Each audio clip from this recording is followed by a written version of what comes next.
Okay, so I think we can get started. All the key people are here. I want to formally welcome everybody to what I believe is the 7th annual board meeting of the Asia Campus NPO. My name is Brian Gibson, and I am the Chief Global Officer, as well as the President of the Foundation and Chair. And this is my first stint in this role, and actually my third month, or just getting into my third month here at the University of Utah. I'll do a little more in the way of introductions, but there's just a couple housekeeping items that we need to get out of the way first. The minutes from last year, I think, were circulated among all of the board members, but just as a refresher, we're going to upload those minutes into the chat if you want to just refamiliarize yourself with them during the course of this meeting. And then prior to adjournment, I will move for the adoption of those meetings. And also, I just want to point out to everybody that, just consistent with laws governing public nonprofit organizations, that these proceedings are recorded in their entirety and will ultimately become public record. So I'm going to try to share my screen here.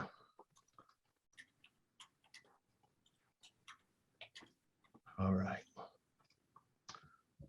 Matthew, I'm getting an error message on my screen that you've disabled. So could you enable me? I will get on that. Give me about 3 seconds here. Okay, thank you.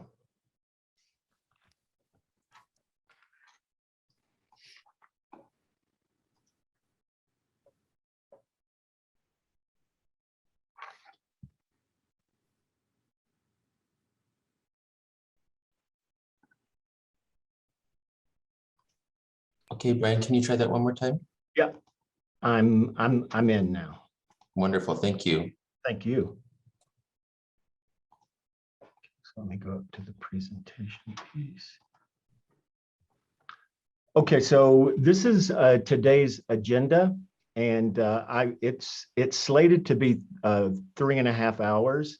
I've asked the presenters to try to be as judicious as possible with their time, and we may come in a little shy of that.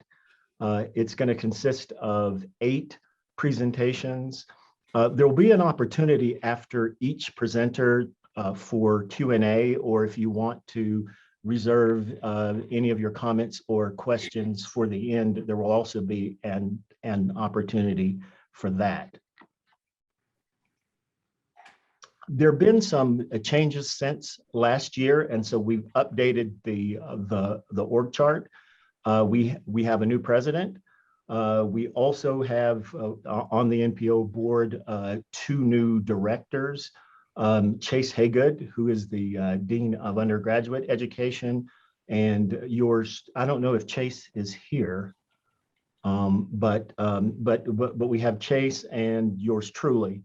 And again, as I had mentioned before, this is my 3rd month here at the University of Utah, and I've got a relatively long history with Korea.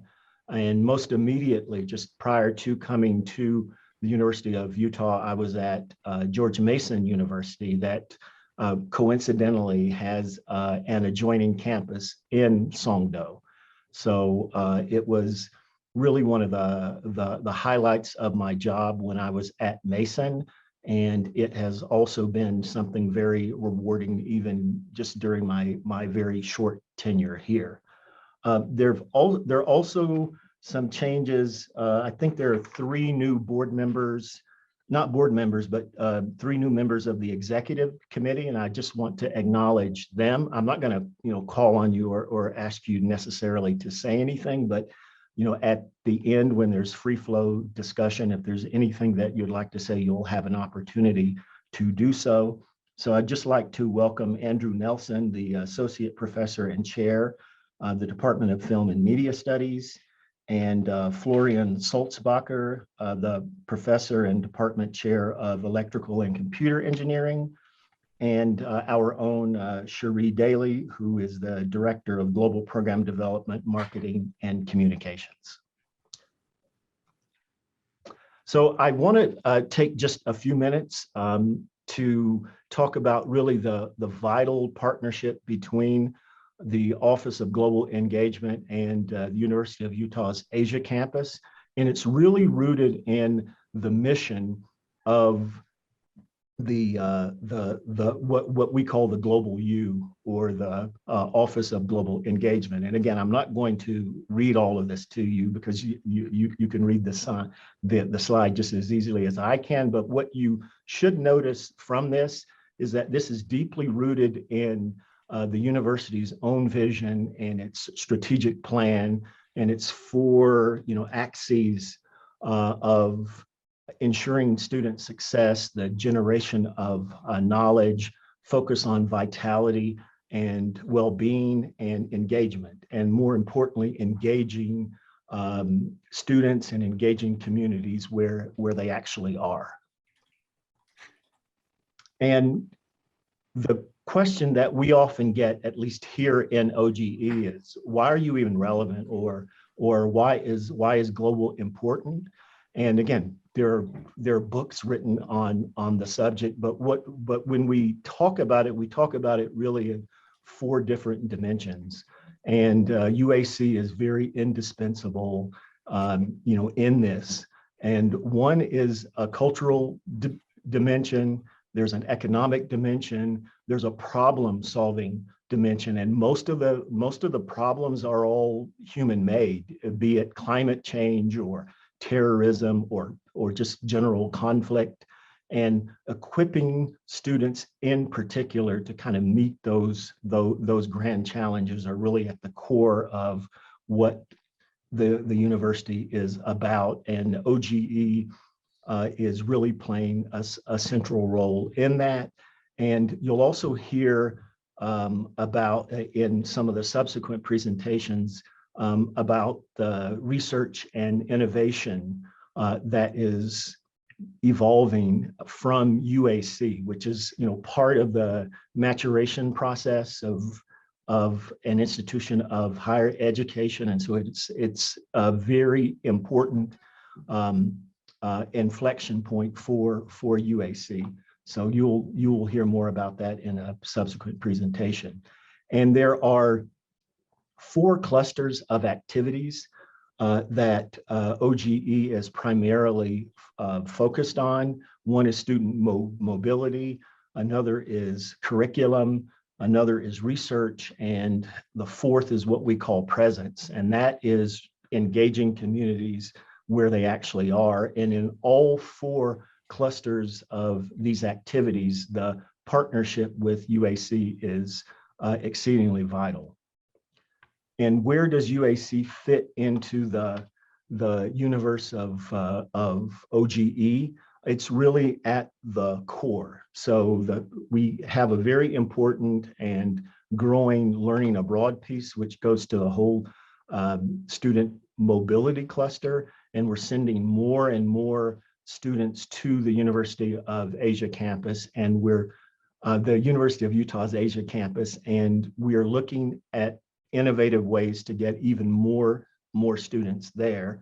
And then we're looking at bringing more students to here on the import side. And so a big major component of OGE is the International Student and Scholar Support Office. And we're looking to bring more Korean students and have the UAC be a regional hub where Asian students from different countries can either start studying at UAC and ultimately come here to Salt Lake. So there are a lot of interesting and exciting plans on the drawing board in that regard.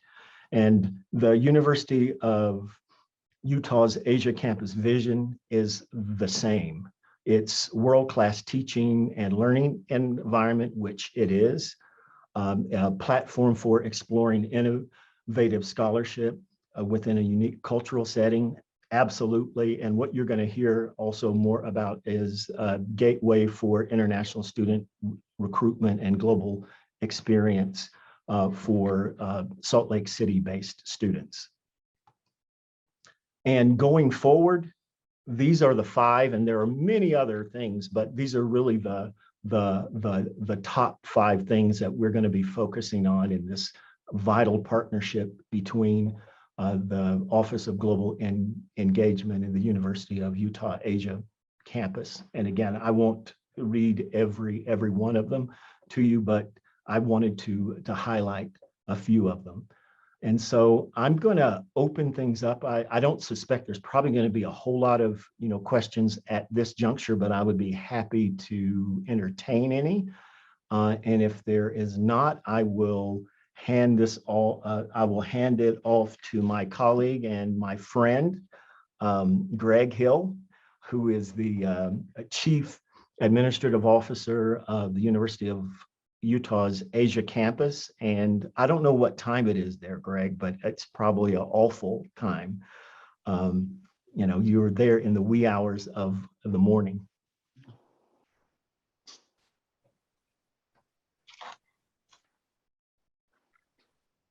Okay, let me stop my screen sharing. Okay, Greg, All right. you're on. Thanks, Brian, and welcome again to the Office of Global Engagement. Thank you for that introduction. It is the wee hours of the morning, but it's beautiful in Korea at 4 a.m. And so I'm happy to be here and with all of you this morning. It's been a great year. Let me just start by saying that, and also let me start by saying Happy Chuseok, which is Korean Thanksgiving. It was this week, and so it's been. We had a few days off at the beginning of the week. And so our students are kind of refreshed and ready to get going again. But again, let me say at the start that it has been a great year, and there's a lot of credit to go around. And I'll share some of those highlights with you today, and some of the things that are challenging us right now. And of course, available for any questions if you have any. So I'm going to share my screen very quickly.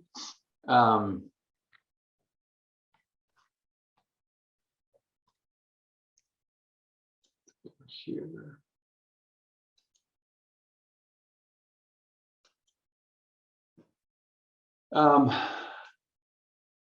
Again, we've had a really interesting year here, as you might guess. This is the beginning of my second year. My first year here, we've had a deal exclusively with decision making in levels of uncertainty, as all of you have as well. And I'll talk a little bit more about that. But let me just talk about what I'm going to go through today. We'll talk a little bit about some of our new programming that we have introduced over the course of this year, and we'll start this at the start of this fall. I'll introduce you to some of the new faces that we have here on campus, present some highlights, and then we'll go through the strategic plan, the 4 pillars of our strategic plan here, as you might recognize, the pathway for the future. So let me start with some programming. As you may know, we are very excited to offer 2 new majors here. This brings us to a total of 7 or 8, depending on if you combine electrical and computer engineering together. But we have electrical and computer engineering majors. This started last spring. Hired a faculty member. She's really great. And we've had a lot of interest in this. And so, and Randy, let me say, I'm going to talk generally about some numbers, but my colleague, Randy McCrillis, will give you some more in-depth numbers, but I'll do some overview work on it. We're very excited to add these engineering programs to our portfolio of majors, and as we've seen so far, at least we've seen really nice interest in this, and anticipate that we'll be able to continue to see interest in it. I'll also say that we added 2 new minors. We added 2 new minor degrees. Writing and rhetoric is officially a minor now. And we're started this semester our gaming minor. With the introduction of ECE, we were able to do that.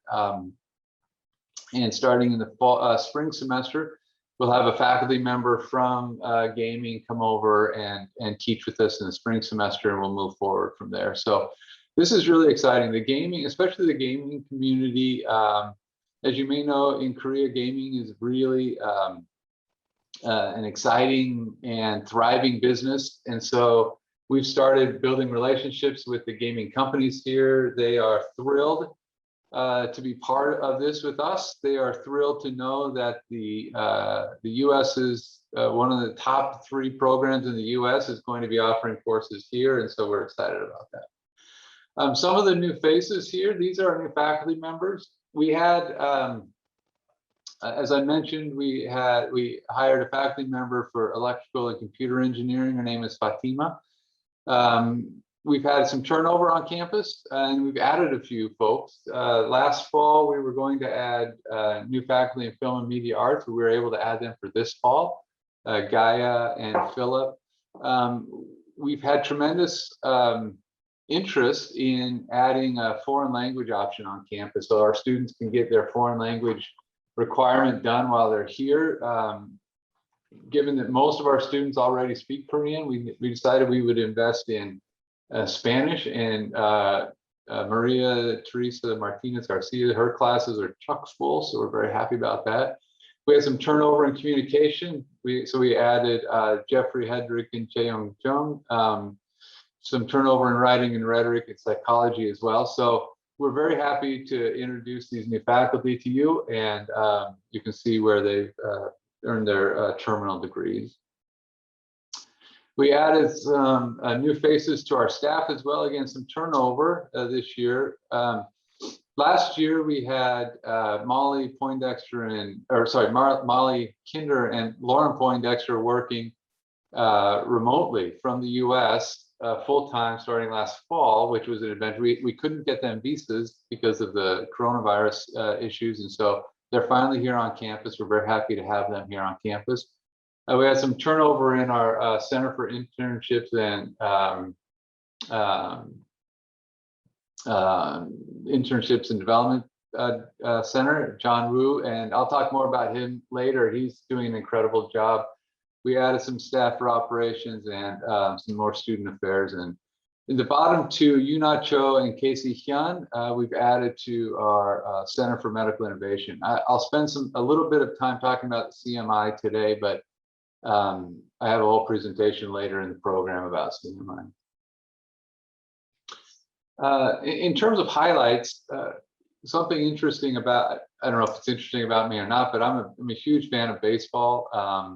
And when I look at this past year, I look at our admissions team, and we had our best year that we've ever had in terms of two-semester recruiting. This number 240, I'm not sure if it's as accurate. We just got our final numbers in. Randy can give us more information, but these are new admits to the University of Utah over the course of this calendar year, and to the University of Utah's Asia campus. And this is a tremendous accomplishment. We had an incredible admissions season, especially in this fall. All of our other colleagues on this global campus struggled with admissions, and we had our best fall ever. And so I just want to take a second and really congratulate Randy and the admissions team. Boy, they worked really hard, and I want to thank each of you for having such great programs and great faculty who are working really, really hard to provide the best possible product they can. Something interesting in Korean demographics happened this year. This is the first year that there have been fewer eligible high school seniors than there was the year previous. And so we're coming up against a more difficult recruiting challenge because there simply aren't as many students as there were last year. And this trend is scheduled to continue. Korea is the second oldest population of OECD countries. And so we have a challenge in front of us, but working with Brian and his vision in terms of getting international students on our campus and our recruiting and admissions team here, we feel very confident that we're going to continue to be able to meet our admissions goals and exceed them. So again, this is Randy will get more into the numbers, but I just wanted to put this out there as a highlight for this last year. Also, we were able to hold an in-person graduation. This is a big deal. We haven't had a graduation for a while on this campus, and through a small miracle, we were able to get quarantine exemptions for Dr. McCrillis and Dr. Ireland, and we were able to responsibly hold a socially distanced graduation ceremony. You know, when we talk about for many people, a graduation experience is just, you know, an experience. But when you sit up on the stage, and you all have done this now, and you look at and you're able to see these students celebrating this incredible accomplishment, it's a really poignant and moving moment. And for these particular students, this is a group who either graduated in spring of 20, fall of 20, or spring of 2021, and we're able to either come back or we're finishing here. It was a special moment for them and for us, so we thought that was a real highlight for us. Let me talk a little bit about our challenges, and primarily our challenges have been focused around COVID-19, as yours have on the home campus. We've made significant investments in protections and protocols. In Korea, the Korean government's COVID-19 protocols dictate our instructional mode in our decision-making processes. Right now, because of the case numbers, Korea is at social distance level 4, which they dictate we have to be all online unless the class must meet in person. And so right now, we have a handful of classes that are meeting in person. The students have to either show that they're fully vaccinated in Korea, or they have to get weekly COVID-19 tests. And so right now we are waiting for the Korean government to make an announcement. They're supposed to make an announcement on October 3rd. If they decrease the social distance levels to level 3, then we are able to institute our 1/3 in-person class options. And if they decrease to level 2, we'll go to 2/3 and so on. Right now, Korea is at about 70% of its adult population, that's 18 or over, is at least 1 dose of the vaccine, and 43% are fully vaccinated. You may not know, but Korea has had a very difficult time getting access to vaccines. And so there's great demand. In fact, we had a minor miracle happen here in August. 18 and older, 18 to 30-year-old group was way down the list on priority. They started at the older age group and came down. And in August, the city of Incheon, which is where we're located, called and said that our faculty, staff, and students were going to get priority in terms of getting the vaccine.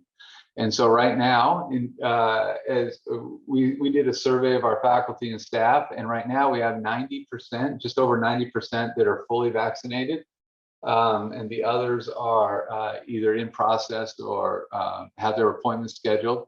So we are really excited about that.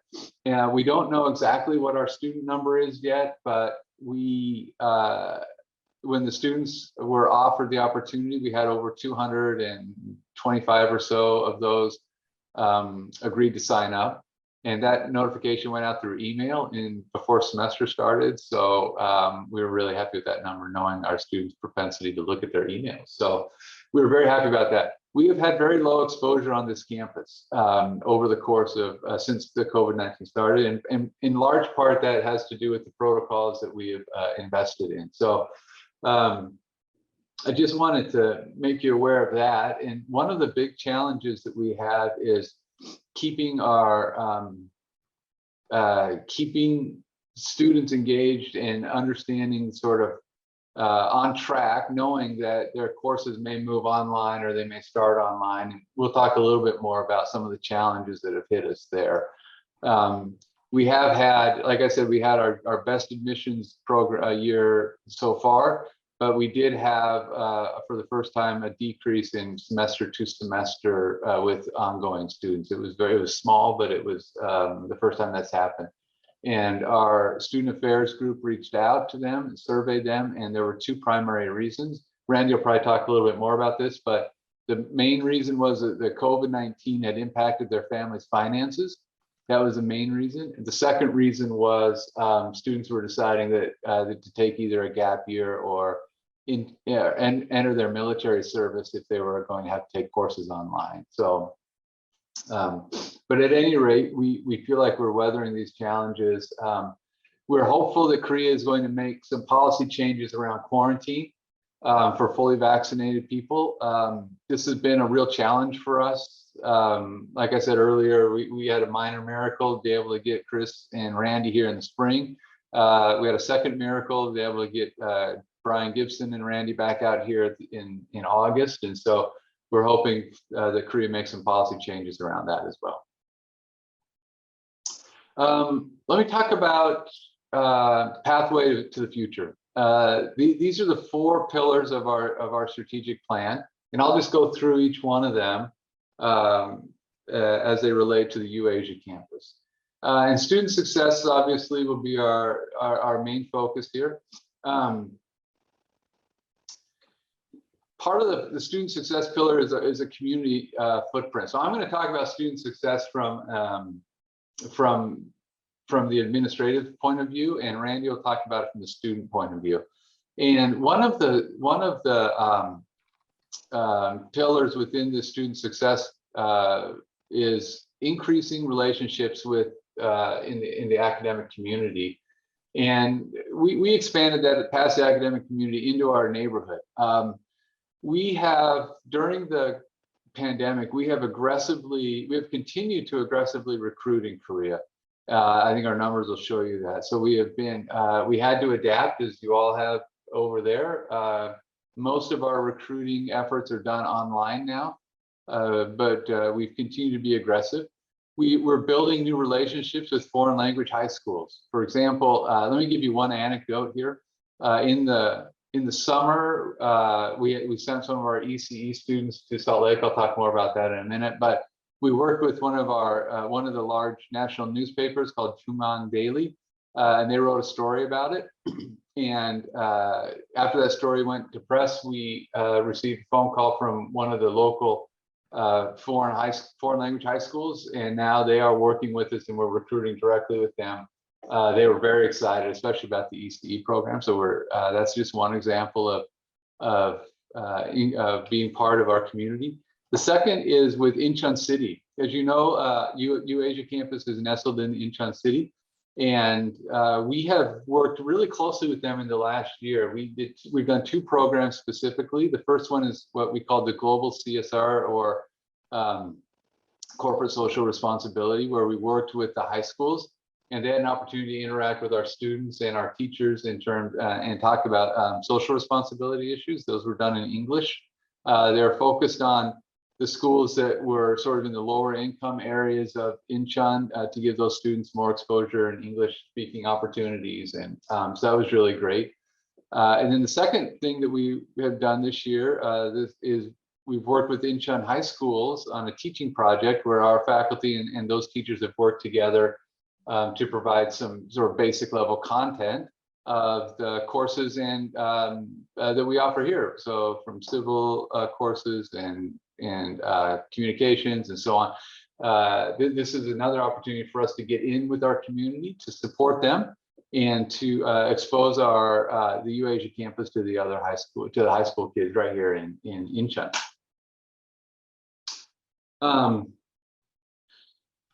Within the student success pillar, we also want to focus on meeting students where they are. And part of that is improving processes and utilization of technologies to ensure delivery of exceptional service and education to each student.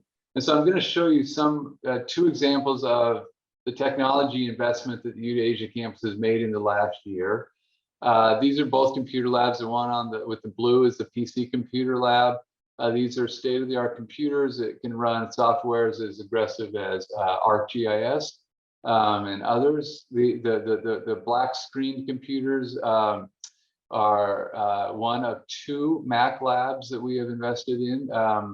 Our film and media arts students and any of our students have access to these labs. We teach in these labs, and then the students can use them to study and so forth. But we felt like making this technological investment in our students was an important step in distinguishing us from the other campuses, and we feel like it's paying dividends. Just some of the other things that we've done, I didn't put pictures of these up, but we've invested in a 4K screening classroom, a 4K dual screening classroom, a Kodachrome studio for our film media arts, a dark room. We invested in a really, really nice ECE lab. And then we have a graduate computer lab, film media arts, sound recording studio, and another high performance computer lab. So when you all are able to come to campus, we'll give you a tour and let you spend some time in these places. Maybe we'll watch a movie in the 4K screening lab classroom upstairs. So anyway, we felt like these are really important capital investments to make to keep us competitive. Another piece of the student success pillar is providing an exceptional educational experience. And part of that is deepening, on the website, it says deepen its sense of belonging for all students by providing a foundation of safety and building a culture of equity, diversity, and inclusion. And this is just, these are 3 examples of flyers. This is a student driven, where when you walk out the elevator, these are just there on the bulletin board.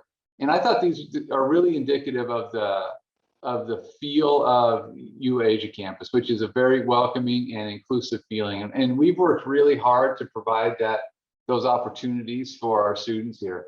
On the left, the using gender pronouns, this one is particularly useful because as you may know, in Korean, they don't use a gendered pronoun. They say they have a single pronoun. And so this just doing little things like this is so helpful, I think, for our students in our environment to be more inclusive, to build this culture of equity and diversity.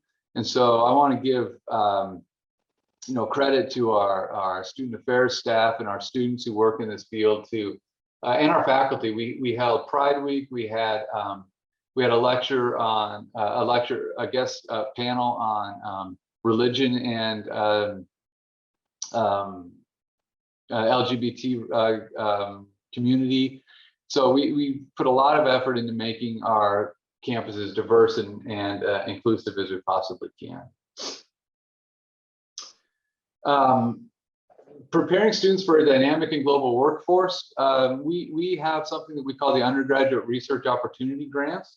And these provide opportunities for undergraduate research, internship, fellowships, international experiences, and other career readiness options. The Undergraduate Research Opportunity Grants are student-led research projects that are faculty mentored. And we provide financial support for this research. And at the end of the year, they'll do a presentation. This is an example of one of our faculty, Hugh Schuckman, from our writing and rhetoric, and one of his students. And they did one of these projects and presented it at an international conference. This is them presenting virtually at the conference. But we have these in basically all fields: biology, chemistry, film, media arts, urban college psychology. All of our students who are interested in doing any research, they can find a faculty mentor, and it's really, really great. So we're happy about that opportunity. We also have this really great film festival coming up on October 1st and 2nd. And because we had to move it virtual, each and every one of you could join if you would like. So please do that. But this is a student-led film festival. And so we are really, this is going to be really great. Let me talk about providing an exceptional educational experience. As I mentioned earlier, we have the Center for Career and Internship Development, and this has really taken off in the last year. Randy's going to talk more in depth about the Center for Internship and Career Development, but I'll just give you a couple of highlights. This year, they've done a global HR student series. This falls under the sort of mantra of connecting curriculum to career opportunities. And so John invited the HR representatives from TikTok Korea, from LG Electronics. LG is, of course, one of the big conglomerates here. Coupang, which is Korea's version of Amazon, and then Unico Search. And these HR folks come to our campus, or they come virtually, and they give presentations with our students. This is just a list of partners with employers who are providing internships for our students right now. And this is something that to me is really important. I've always been a fan of experiential learning and internships. My former job, I was an internship director for about 10 years. And so I really see the value of internships. And so we've really stepped up this year. And these are all places where our students are having internship opportunities. And these are all places where we have MOUs or agreements in place to start offering internships at these 9 companies as well. And so again, our students are getting these opportunities. Many of them are taking them. So we're really proud of this, their career and internship development center. The next phase is generate knowledge, or the next pillar is generate knowledge. And I'm not going to spend any time talking about that now. Later on, I have a full presentation on the Center for Medical Innovation in Asia. And so we'll spend some time talking about that a later part of our meeting today. But I do want to talk about engaging communities. In November, we established our UAC Korean Advisory Board. And this was built up of leaders of business, healthcare, and research. And I just listed some examples here. We have representation from Samsung, from Inha University Hospital, University of Utah alum Cha Ki-cho is the founder of InBody, which if you've been to a gym, you've probably used for your BMI. We've got Yongin Severance Hospital, and then CJ Group, Jo Min, she's the VP of Global CSR for the CJ Group, which is one of the conglomerates here in Korea. And we put this board together for the explicit purpose of helping our students meet the needs that they're going to come across. So we've put together committees. We have a CSR committee, a corporate social responsibility committee, internships and experiential learning. We've got this group has also been put together to help us focus on our next phase, which is creating a fundraising strategy. I met last week with the founder of Megabox. I'll talk about him in a minute, and to talk about fundraising in Korea. And one of the things that the Korean government has asked us to do is to diversify our funding stream. And so this group is going to help us do that. This is a great group of individuals. Many of them have a relationship with the University of Utah. Some of them don't, but all of them are excited to work with us. Let me talk just briefly about forging and sustaining community relationships.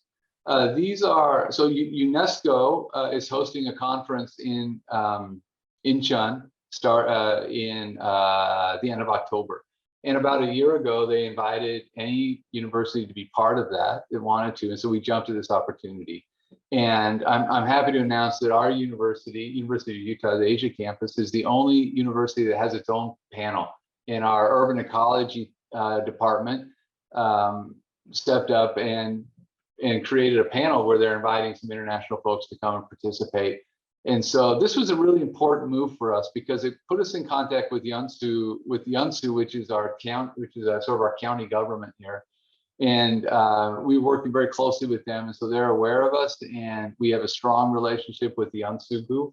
And this is a great opportunity for us to get more exposure at an international conference, UNESCO Institute for Lifelong Learning. We found out this week that the president of Korea will be attending the opening ceremonies. We'll be there. We'll be able to have a banner, so we'll be able to, it's a big exposure opportunity. The Global Green Growth Institute is also someone that we've been working with. The Urban Land Institute, we're the first university to be part of the Urban Land Institute Asia. They are working closely with, again, this is with urban ecology, and civil engineering are going to be part of this as well, potentially, that we're working closely with them. We've started a relationship with the Korea Times. The Korea Times is the largest English-speaking newspaper in Korea. The Korea Times, they've approached us. They want to do a leadership lecture series on our campus. So they're going to provide leaders from around the country, and we're going to host them. So we'll co-sponsor this project with Korea Times. This is huge for us in the English media markets, and so in Korea. So we're really happy about that. And finally, Megabox Live Theater. Megabox is one of two largest movie theater chains in the country. Think about like the Regal movie theaters, or Megabox founder is on our advisory board. He's a huge supporter of us. They've been really supportive in our in helping with our film and media arts program. We were actually going to host a film and media arts film festival at Megabox, but because of the social distancing level, we had to move it online. But this is a relationship that's strong and we're engaged with as well.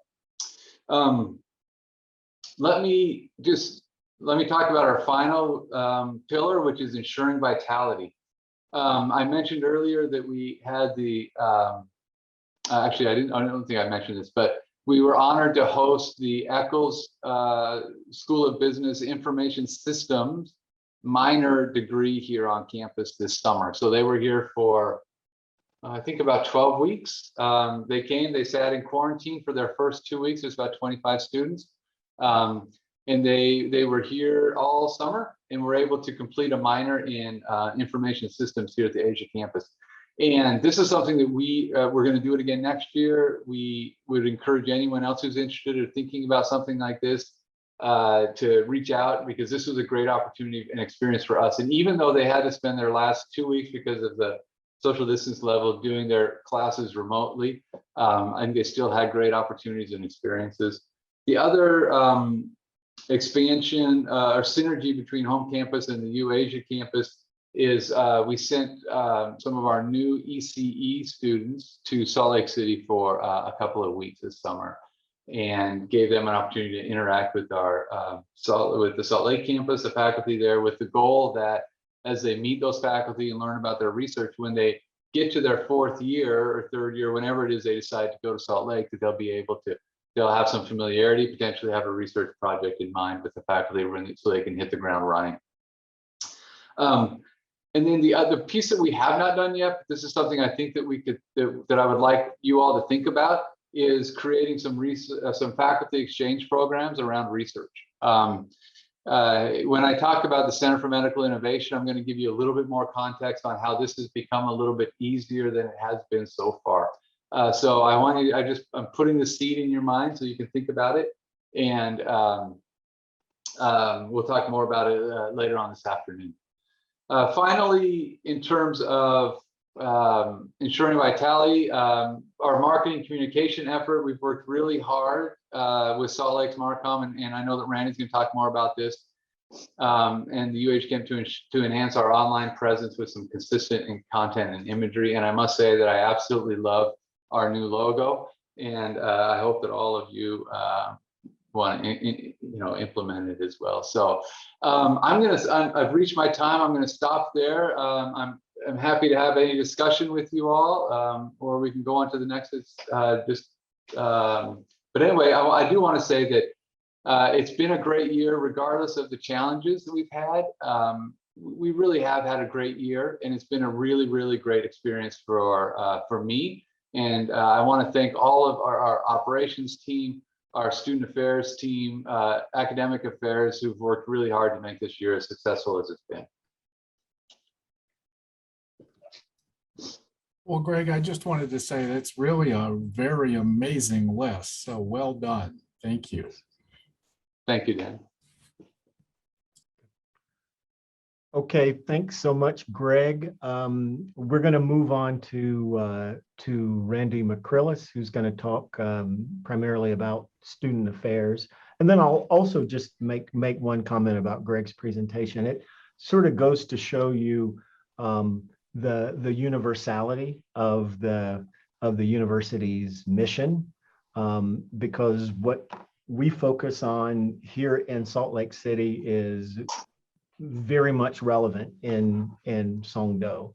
So we are truly one U, and you're gonna hear this recurrent theme throughout the presentation. So anyway, I'm gonna hand it over to you, Randy. Cool. So we will get started. So gonna walk through student affairs, talk to you a little bit about this past year. So as Greg said earlier, our admissions is unbelievable this past year. Even in the middle of COVID, we are seeing huge increases in both submitted apps and then students that actually matriculate with us. So our apps for, or they should say, sorry, fall 2020 and spring 2021, but fall 2020, we had a 150% increase in our submitted apps. And then our increase of that is also way up. So we're seeing more and more students select us.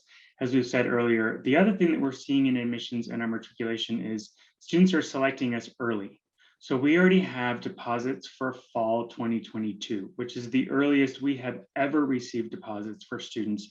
Is to have a deposit in September for a year from now says something about the strength of our program and what we're able to offer our students. And what we're hearing over and over from our recruitment lens is we are the University of Utah. So we're staying true to our brand. We're staying true to our mission of faculty that are appointed by the home campus, faculty where this is their full-time job. So we're not hiring adjuncts. We're not hiring faculty generally to come in and teach one course from us. We're hiring faculty that are in their classes, they're in their offices, they're able to meet with our students, that they live in country. And I think that's speaking to why we're seeing all of our admissions numbers go up, is that we are seeing strong faculty being here. We're offering this co-curricular program that represents the US Western higher education system. And so students are continuing to choose us. Our numbers for this year are up again. This fall is our largest. So fall 2021 is our largest group. You can see our total matriculated was 128 students. So we are breaking all of our records. In the past, we would have said 125 was our spring intake. So we are interested to see what that's going to look like for the spring this year. If our fall intake is 128, we don't know what our spring will be. It'll be bigger. Other big change for us here is we did hire a new marketing and public relations. So we split the two components out. And what we did is before we had a marketing and a PR person, and they're two different skills. And so what we hired is an AD of marketing, and then we hired a senior PR specialist. And in the past 6 months, the amount of traction these two individuals have gotten in country has been unbelievable. So our marketing individual really revamped and took off a whole new social media strategy.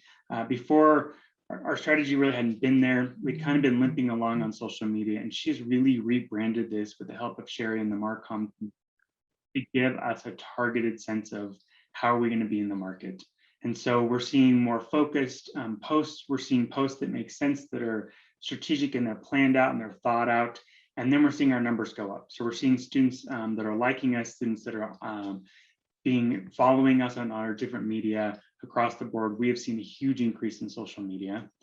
Then in our public relations, the big one is we hired an outstanding individual who used to be a reporter, both for press and for live TV.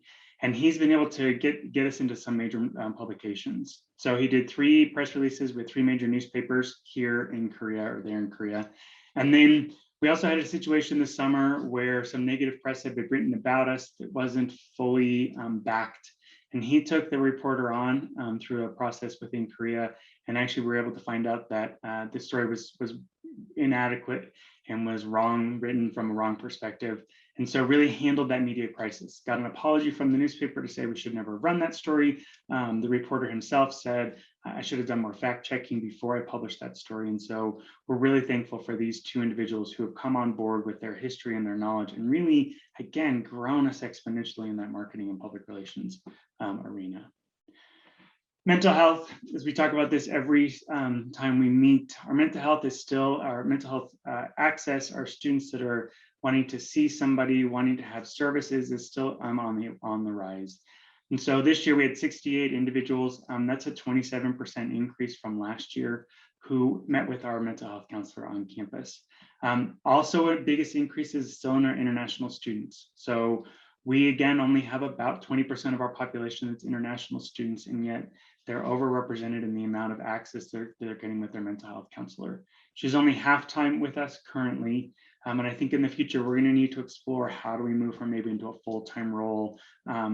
This year, we're rolling out a new peer mentoring or peer counseling program where we're training students on how to be some frontline peer counselors to meet with students who may be just dealing with stress or anxiety, but not having some of the larger issues that our mental health counselors dealing with. So depression, suicidal ideation, eating disorders, substance abuse, those would still be issues that she would handle. But we're trying to have some more frontline, someone to talk to. I just want to come in and talk about the stress. How do I manage? I'm new to the university. I may have gone to a Korean high school. Boy, there's a whole lot more homework than I expected. There's a lot more testing that's going on. It's all in English. So my stress and my anxiety level is high. So we're trying to employ some other tactics to help students really manage that component, because of our entire population that are seeing our mental health counselor, 24% are coming in for just those reasons. So next year when we meet, we'll have some reporting out on what happened with our peer advisors this year, how that really helped address and kind of alleviate the strain on our mental health counselor. As Greg said, our Korean Internship Development Center has, again, this is another bright spot for us. We hired somebody new this past year after our previous individual resigned in December, and he has just taken that center and turned it into, like I said, a shining spot for the university. So you can see what he's done. He has had 158 consultations, 34 off-campus internships, and 92% of those are utilizing us. So they're coming through our center to say, I'm looking for an internship, and he's connecting them with internships off campus. And so our students are realizing that this is a phenomenal resource for them. He's amazing at going out and getting individuals to do internships or to sign MOUs with us. And then he's also doing all of the in the office work. So he's still meeting with students. He's helping them do resume writing, screening, interviewing, and he's a one-man shop at this point in time. And so this would be an area where, as we look at what he's been able to do this last year, that I would say our investment needs to be here. But this would be a huge investment for us in looking what he's been able to accomplish. As we said, Greg said earlier, here's were just his spring 21 programs. So the things that he was doing in addition to all of the external work that he was working on, he was running programs. He was bringing in speakers into the office. You can see those. And then this is his lineup for this fall of who he's also going to bring in. So big names, names that our students are familiar with in Korea. And for us to have those students or those companies come onto the Asia campus, we haven't seen previously. So his ability to attract Korean big heavy hitter names onto campus, to have somebody come and talk to our students. Also, the word goes out to our high school students that the University of Utah, having a degree and having the background from the Asia campus, that we're seeing that those students are going to have employability and internship opportunities. So again, huge kudos out to John for his ability to really take that center and turn it into a workhorse for the university. Our Student Leadership and Involvement Center, as Greg said, we hired individuals, and unfortunately they spent their first semester working from the US. So they did a lot of late night, middle of the night meetings with our students. Did a whole lot of helping students try to do programming that was online while they themselves were online. And so these are our really are coming up with some of our highlights from the past year. We added new programs. We added a Chuseok dinner program. We added a whole bunch of socially distanced programs we had never run before, where we couldn't have people interacting with one another. One of our highlights always is a Thanksgiving dinner. And unfortunately, this year, we were not able to host it in person. So previously, we had hosted it with all of our faculty, staff, and students. So around 400 of us would gather for that. And this year, it was a grab and go. So students came in, faculty came in, got a white box, filled it with turkey and mashed potatoes, and left. So it lacked some of that flavor of coming together and celebrating. But I think another big celebration that we saw was we do Trunk or Treat, which is totally a community-based organization or festival that we run. So it's for Halloween. And we had a socially distanced Trunk or Treat this year where students could come in, pick up candy. There were 150 Songdo community representatives there. So all little kids running around in our basement and just getting candy. So they weren't interacting with folks, but they were able to take pictures. They were able to dress up. So I think it also shows that not only are we doing some of these leadership and involvement activities on campus for our students, but we are doing programming that's interacting with the community. And that's a big give back for our office to think about how are we creating some of these traditions in the Songdo community that are both for our students and then for our community members. And so you can see the rest of our big ones. We do normally our Pride and Sex Week continue to be big engagements. This year during Pride Week, they did some more online and teaching students how to maybe dress and drag. So it was rethinking programming in the world of COVID, and then how do we still have students come together and appreciate that. I think another huge lift, which we haven't spent much time talking about, is the quarantine support that we provided from a student affairs perspective to students who are coming into the country. And so we had about 65 students that came in between summer, spring, and fall, and our staff coordinated everything. So they coordinated pickups at the airport, because when you came into Korea, you had to immediately go into quarantine. So they coordinated that. They coordinated the accommodations. So if our students couldn't be on campus, which many of our students couldn't, we actually found off-campus accommodations that would quarantine the students, would also take them to testing centers. Many of those off-campus facilities were providing very Korean meals. And so many of our students were struggling with 3 Korean meals a day. And so we also had to provide food for many of our students. So we were trying to coordinate, we will run to Costco and we will get you Doritos if we can find them. And we will bring them to the facility for you so you're not starving during this period. But while we laugh about it, the availability and the ability of our staff to make themselves available to our students, to be able to meet their needs and to make sure that our students were feeling like, I wanted to be here, you're appreciating me, you're welcoming me to the university is huge for our ability. Not included in that 65 is, Greg said earlier, we did have a summer program come from the Echoes Global, and that was an additional 22 students. There was an add-on this summer that we managed all of that process as well, but they weren't our normal intake of students. And so we still managed that process, but I'll talk about that in terms of the Global Echoes program that came this summer. So new programs, as Greg said, we're really excited about these new programs. And the big reason we want to talk about these two in particular is I would love to see our departments thinking of ways to build programs like this in the summer. So our first one that I want to talk about is electrical and computer engineering had 5 students that came to the US this summer. And we partnered with ECE. Student Affairs paid for certain parts. So we paid for flights for students to come back. And the big reason for that is because we believed that if our students can get connected earlier to their departments here, we're going to see their longevity, we're going to see their retention rates go up.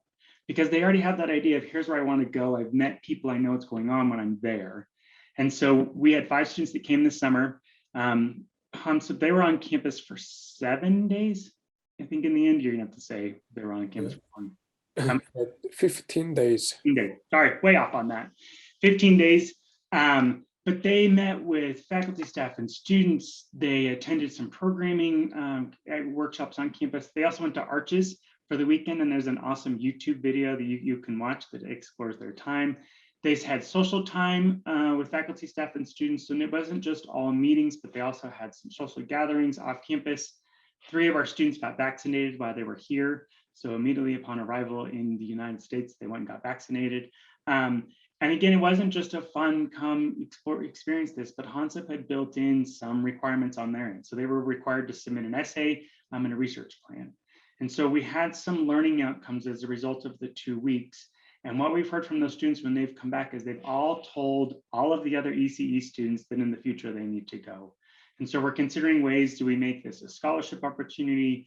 Do we make it an application opportunity? This year it was open for anyone that was in the program, but I would love to see us think of some other ways to really engage our students in summer programming. And do we build that around the undergraduate research symposium in August? Do we build it around some other way for our students to come, maybe do some research with your faculty and then present on that research, or do a poster presentation during the summer? I think there's great ways we can incorporate more of those students just coming over for short-term visits to the campus long before they transition.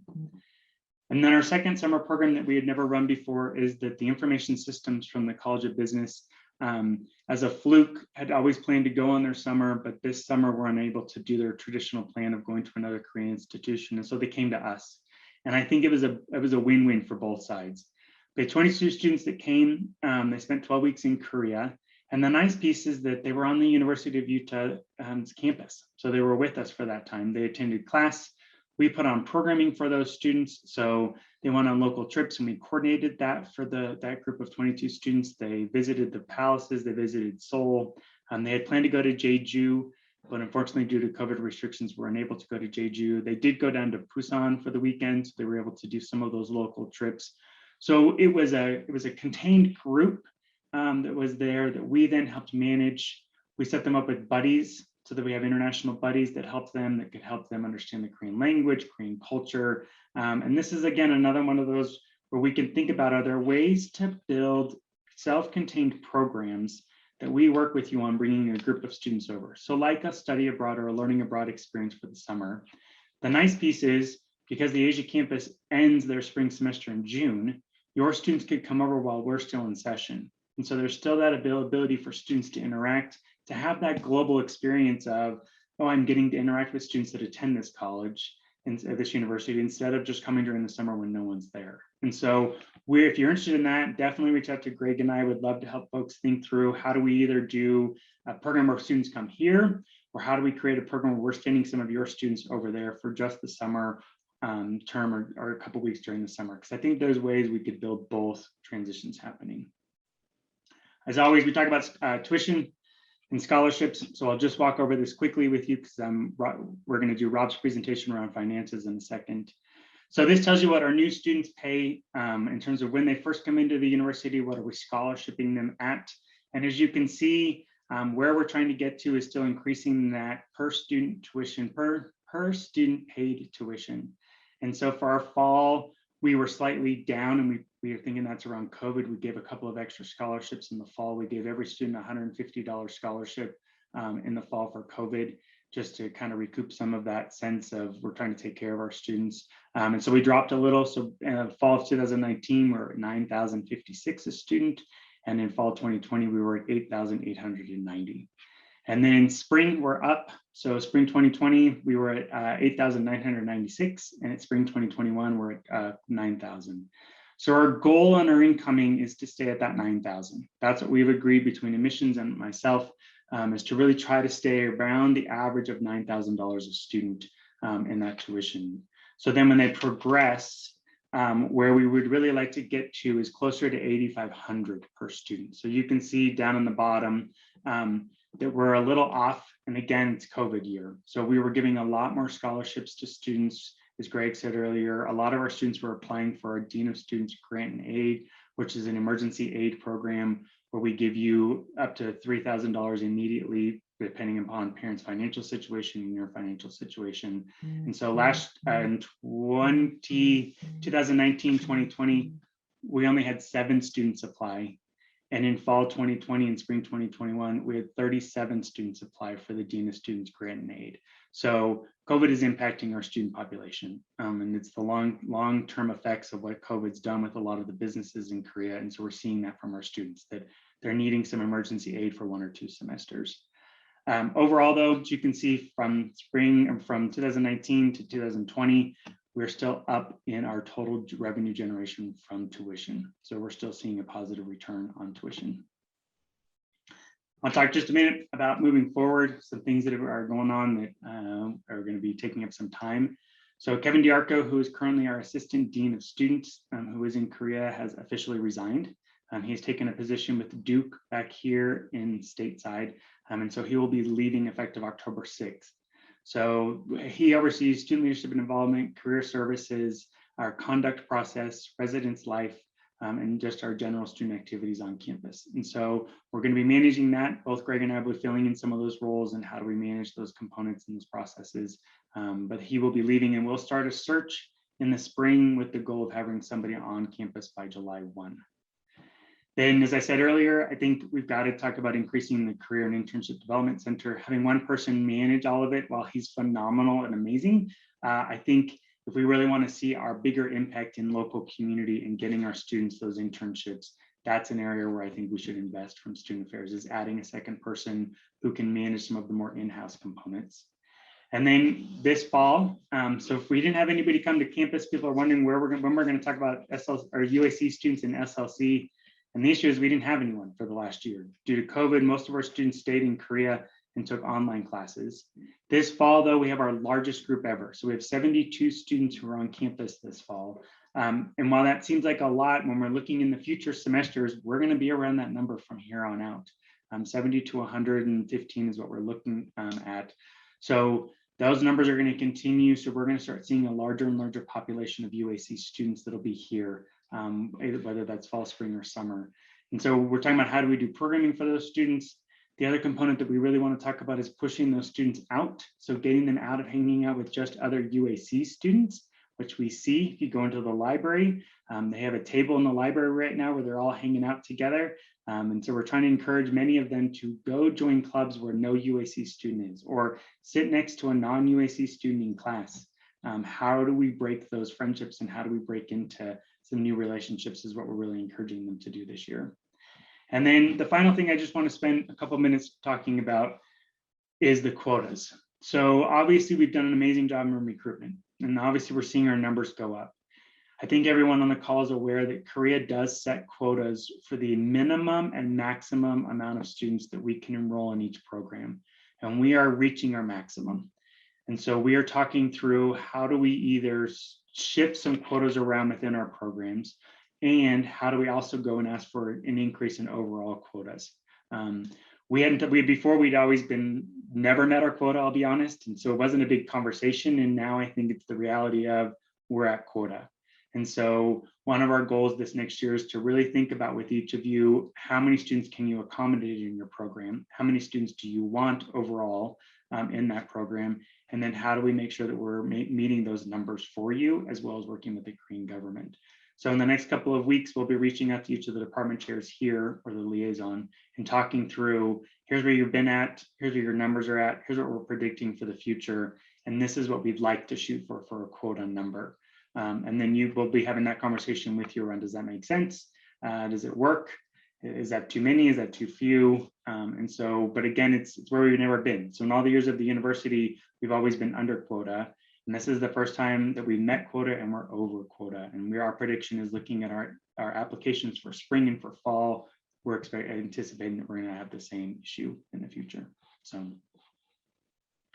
those are all my slides. Questions?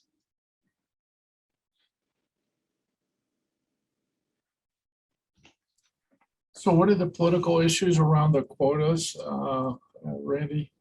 Yeah, so couple there's some big political. One of them is, as Greg said earlier, with Korean now hitting the edge. So we're off the cliff. Where now our senior population of students is going to decrease every year. And we know that for the next 18 years, it's going to decrease. So Korea again had the lowest birth rate again this year. So if they give us more quota, that means that we will be in essence potentially taking away students, maybe seen politically as taking students away from Korean universities and colleges. Got it. That's one. And the Ministry of Education, who approves that, generally has administrators and professors from Korean universities sit on the review committee that approve or deny our ability to increase our quota.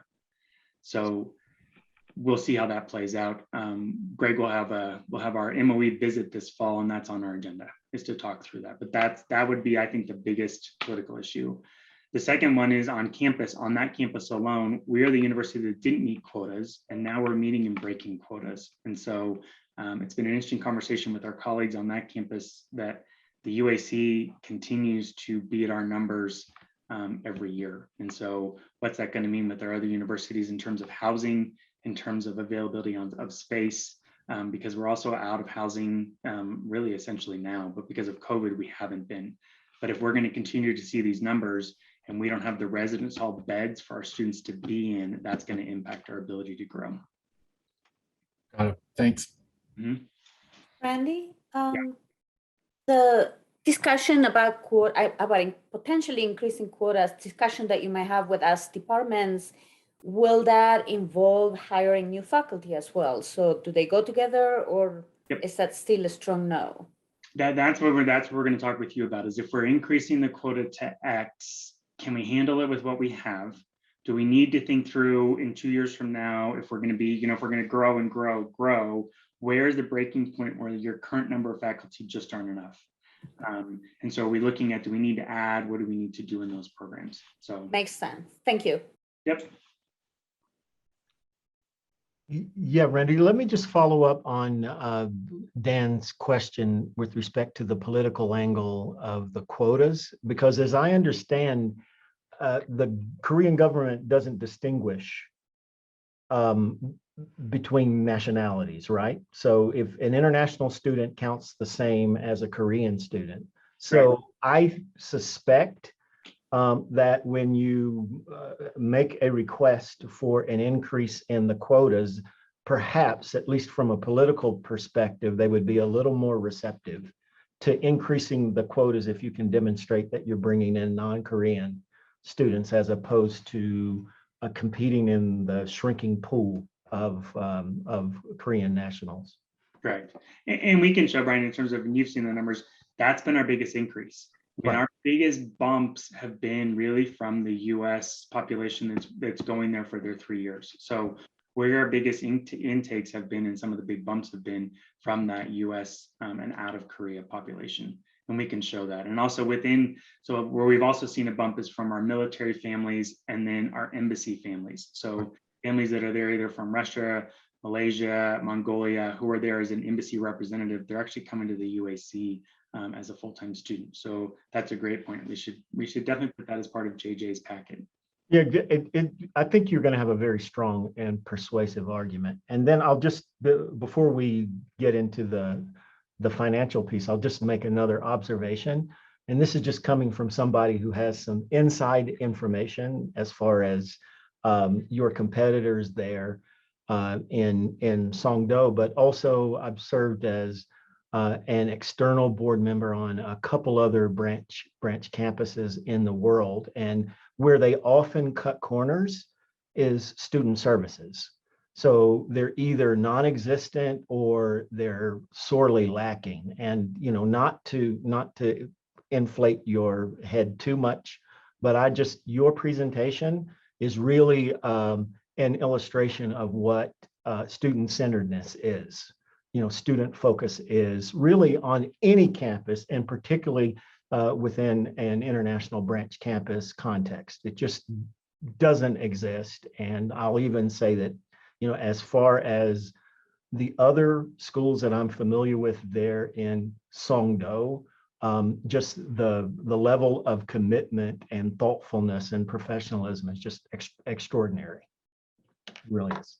Thanks. I mean, that's actually the staff there. I mean, I got to give all the credit. Yeah, of course. Your team, yes. They are there. But again, it's what we set up. I mean, that's what I've said before is we set this up to be a US experience, and US experiences has that co-curricular component that is student-centered. And right. We've stayed true to that. Even through the tough times when budgets didn't always meet, we still said we're not going to cut this piece. So, and I'm appreciative of that over and over and over. So. All right, wonderful. Okay, well, we're going to call on you again because unfortunately we don't have Robert Muir with us here, and so Randy has graciously agreed to cover for Robert. So we're going to launch now into the financial piece. So if we go through this, if questions, feel free to ask. I'll try to make up a good answer. So Rob wanted to talk about highlights of the 2021. And really, we wanted to spend a couple minutes on bullet number 3 to know that we did have subsidies for 2020, 2021, and we'll have it for 2022. If people remember, the Korean government agreed to give us 5 years of subsidy, then 1 year of starving. So it was the either you make it or you break it year. And then they give us 3 more. So for the 2 years and then next year, we get about 100 million KRW, which is roughly, depending upon what the exchange rate, 750 to 850,000. And so this year in January will be our last subsidy payment, and then we will no longer receive subsidies. So with that in mind, then this next year is going to look a little different. With that, we did have some ideas about doing some capital expenditures that we've decided to pull off and to wait to see what next year looks like. So there was going to be some additional remodeling that was going to happen, some additional adding of some labs and some spaces on campus, and we're holding off on that until FY 2022, just to get us through to see, again, what's going to go on. Also, in terms of cash flow, our cash balance right now is 2.5 million. So with the subsidy, that's definitely helped, but the rest of that was made up with the numbers we showed you earlier around tuition. So with our tuition increasing the way that it has, it's really been able to help us put some cash reserves away that we haven't had before. So cash on hand at the end of fiscal year 2021 was 2.5 million. Oh, big thing, sorry, on that is also that we paid off the Korean government. So we had a loan from Korea from the foundation that was 850,000, and we were able to pay that off. So at this point in time, the UAC has no debt.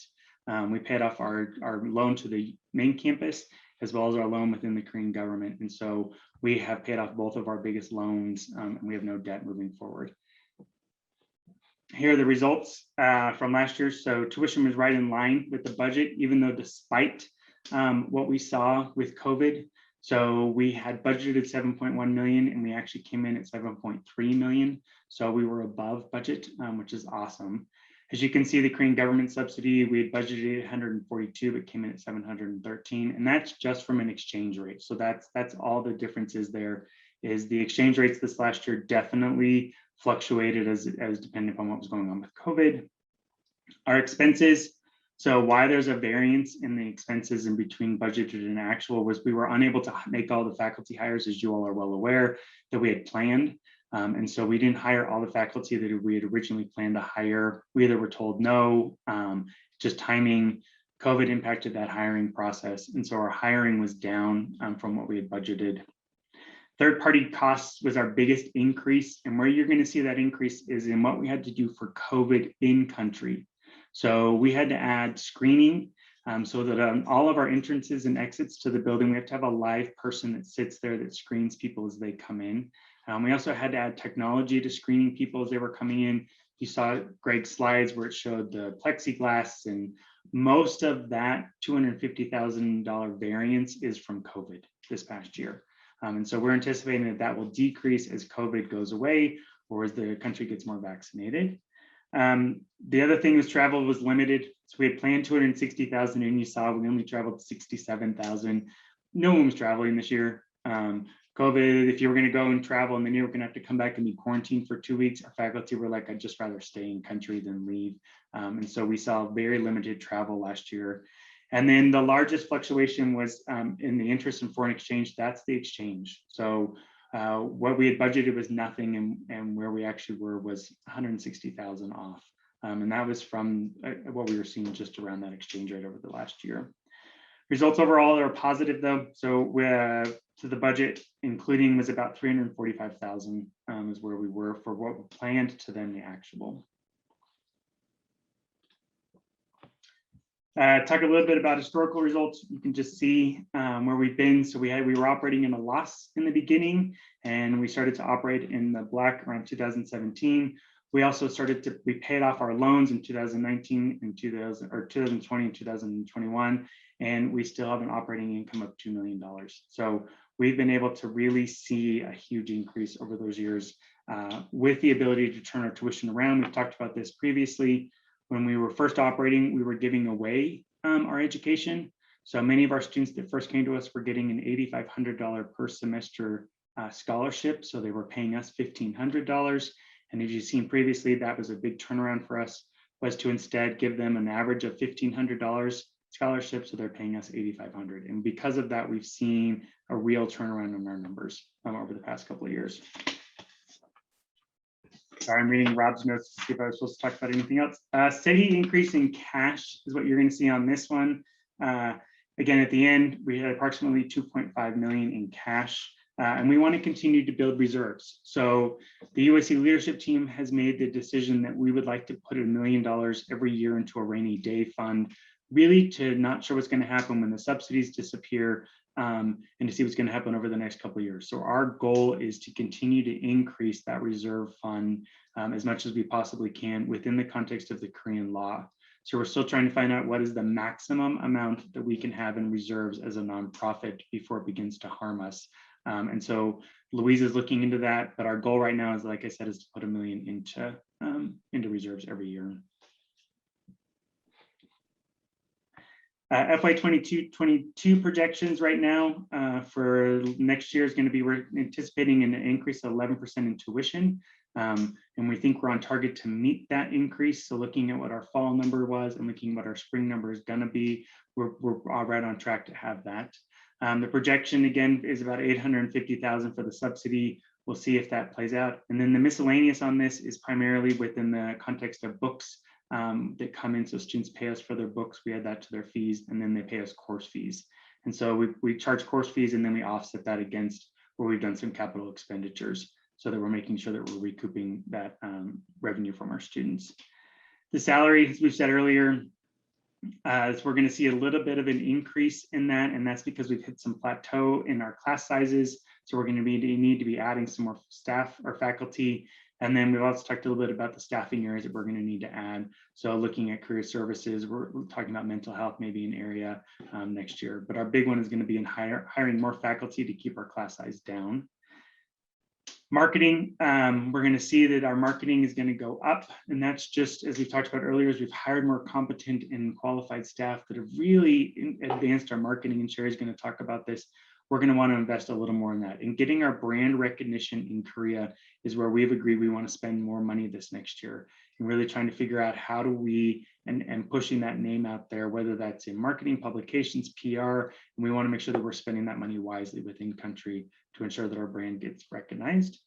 And then obviously, because last year nobody traveled, we're expecting travel to go back up to almost where it was pre-pandemic, but not as much. Some of our faculty are still saying, if there's going to be quarantining, I'm not going to travel. So while we only spent about 70,000 this year, our budget for next year is 210,000, and that's primarily faculty flying home, and then some for if they're going to do conferences. Our anticipation is though that conferences won't happen, so that's why we're probably not closer to the 300,000 where we were pre-pandemic. And then operating income is just going to decrease slightly for next year. And then depreciation expenses expected to increase by 172. And that's, as Greg said earlier, just adding all the new computer labs, classroom expenses, the infrastructure on campus. With that comes our increased depreciation. So at this point in time. And then what we've never budgeted for that we're going to start budgeting for is the exchange rate. So we've never budgeted that. That's just been out there. We never really had looked at it, and looking at it with Louise this year. And again, that actual projection was 160,000. We're not sure if we're going to put it in there for next year. The conversation at the table is I think we should put it back in just to notice what's going on and to see what's happening with the exchange rate in the future. So that is Rob's slides. I will stop sharing. Okay, so first, I want to say thank you very much, Randy. I mean, I know this has taken a lot of effort paying off both the loan and the debt that we built up on main campus. Really lots of credit to you and your team for diligent and persistent work on that. Also, I agree with you as we're looking at the subsidy going away, making sure that we have some reserves because of where we're going. So that part looks good. Did want to ask a quick question of, this is an operating budget that you shared, and we talked about some of the computers and things that we've invested in. So from a capital side, are there any other things that are hanging out there that if we look over the next 4 to 5 years where we think we'll have some significant expenses either to replace capital equipment or to add new things? Yeah, so a couple of things. So one is we have a computer lab that's 5 years old now. It's going to need to get replaced. So there are 30 computers in there. If we're going to add gaming to the platform, that's going to bring in expense. Now, the thing that Greg and I have talked about is bringing gaming there with the gaming world that happens in Korea. That may get offset by sponsors, but that's going to be one that we're going to look at. Film and Media Arts has 2 more labs that they would like to add, and so those will be capital expenses. It's going to come back to what are we adding in terms of majors. If we're talking about some of the other majors that we've looked at, I don't think there's many expenses. They're classroom expenses. They're not going to be lab heavy. Hansup's probably going to charge us maybe $3 million for a lab. No, I'm kidding. So ECE needs some labs. So ECE is going to need something. Looking at their numbers, we planned only 1 lab, but I think we're going to have to add a second ECE lab just in the intake. That we're already into double digits, and we've only been taking in students for a semester now. This is our 2nd semester, so we're going to run out of lab space with that. Greg, I don't know if you want to add any more. The only other thing that I was going to add is we were talking about creating a biology lab or a science lab where we would have not a full wet lab for chemistry, but a prep lab that we'll probably add in the fall or in the spring semester as well. That's the only other one that I could think of. Okay, so that just might be something that we want to do along with the operating budget, which is what we've needed, is add a capital budget and projections out for, 3 years, just so we can kind of track that. I think that will have an impact on your reserves as you're looking at what we're building up and making sure that we truly do have reserves. So, but great job. Thank you. Hey, Randy, I have a questions. As I recall, our agreement with the Korean government was we wouldn't have to pay rent or utilities for some period of time, which I think is expired, right? Mhm. So we get one more, so we'll, until the subsidies run out, and then we'll start. And then it's a graduated rate of what we would pay based upon the total. So for the first year, it's 10% of what we pay, then it's 20, then I think it ups up to 40. Greg, do you remember? And then it's like a 5-year graduated rate. The first year though, we pay $60,000 for maintenance on the building. And they're only talking maintenance right now. They're still not talking rent. And the one that went before us is SUNY. So we can look at what they've been doing with SUNY, because SUNY's having to pay. And so the next step though beyond our building is going to be faculty maintenance and what they're going to charge us on faculty maintenance. And so The apartments. Right. faculty apartment maintenance. And maintenance is utilities. And it's not based upon how much you use, it's based on square meter. Is what they charge. So, and they're planning on charging us faculty apartment maintenance next year. Starting next year, yeah. Yeah. And just as a heads up for all of you, we've had some leadership change on Incheon Global Campus. So the CEO stepped down, resigned 2 weeks ago. And so right now they're in the process of searching for another CEO.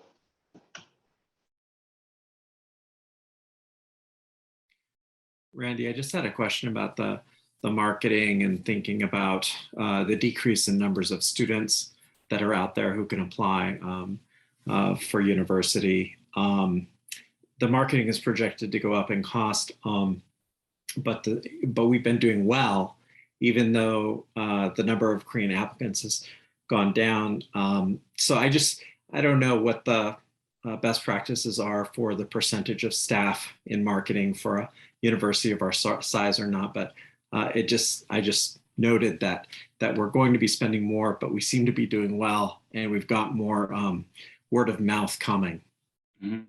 Where we see some of those increases is going to be the U.S. market, so that's why it's a bigger chunk, because it's much more expensive to advertise here than it's going to be there. So, and that's one that we've not really hit. So one of our biggest pushes this next year is going to be on working with study abroad, so local universities and colleges, to send students to the Asia campus for a semester. And we've talked about this before COVID hit. It's going to be one of our big pushes, and we want to put some marketing behind that to sell that experience to US institutions, to say, look, if you've got a civil and environmental engineering student who's on plan, you can send them to the Asia campus for a semester and they can stay on plan. Or you got a communications student that the credit transfer, it's a US institution, so it's fully accredited. We've not really done much around that. And so we put extra in the budget just for that reason. We want to attend some national conferences that are some study abroad and learning abroad conferences to sell that campus to local universities. And so where you're seeing that increase is more that component than it is the Korean component. But yeah, I mean, we need more of that. As Brian said earlier, the more international students we can get on that campus, the easier it's going to be to sell the quota system to the Koreans, to say, look, this is how many more US or international students we're bringing compared to our Korean population is staying about the same. So.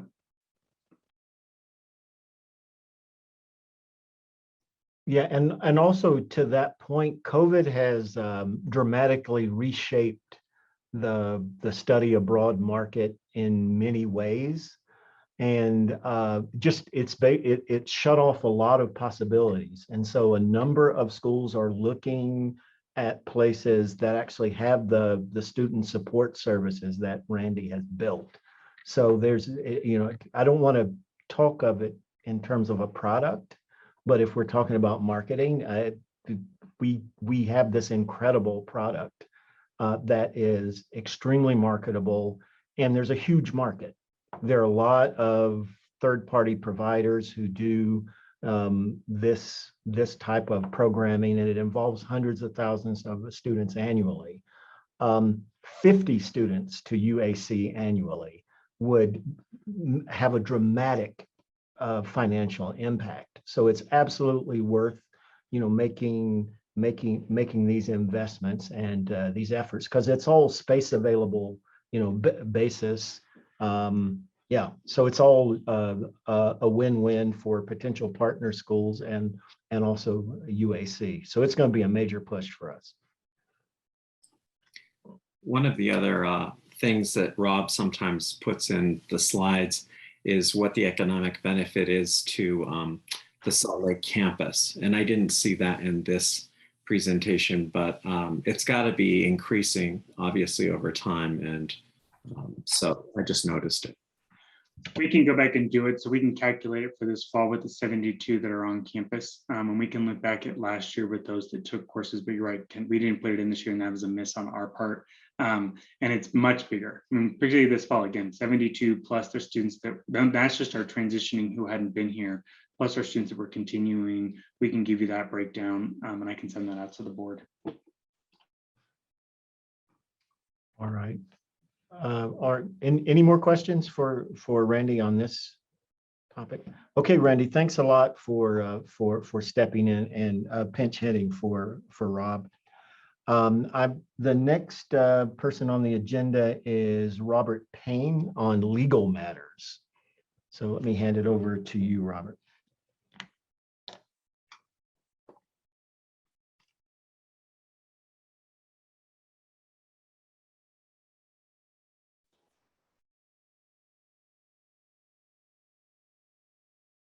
I best take myself off mute there. All right, let me share my screen with you.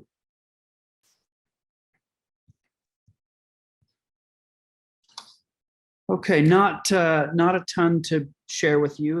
That things have been pretty quiet on the legal front. The most significant thing that has happened this year is getting things in shape for from a legal perspective for the Center for Medical Innovation to go forward. And Greg will be talking to you about what that's all about. But just to kind of give you a background, Korean law used to prohibit these types of foreign educational institution collaboration experiences, and which included, our ability to provide courses for industry individuals who wanted to get additional training. So fortunately, the Korean law changed that allowed us to do this.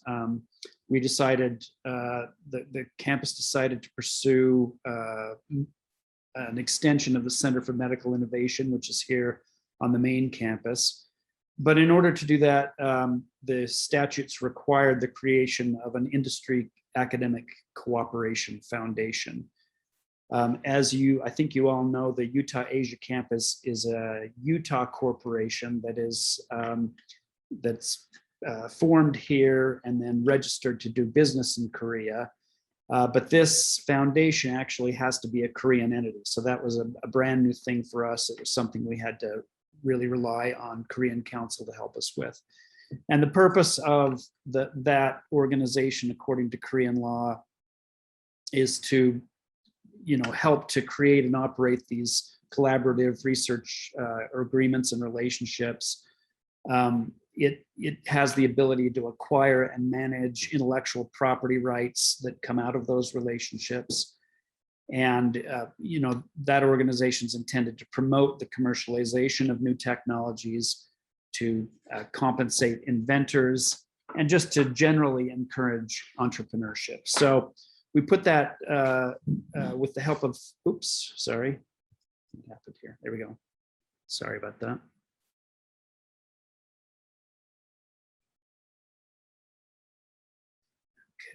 Okay.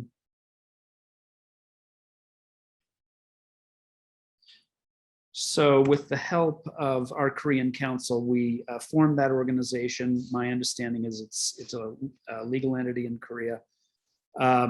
There is some approval that still needs to happen, I believe, with the Board of Trustees in order to just finalize that. Is that right, Greg? Or is that still a last step in this process?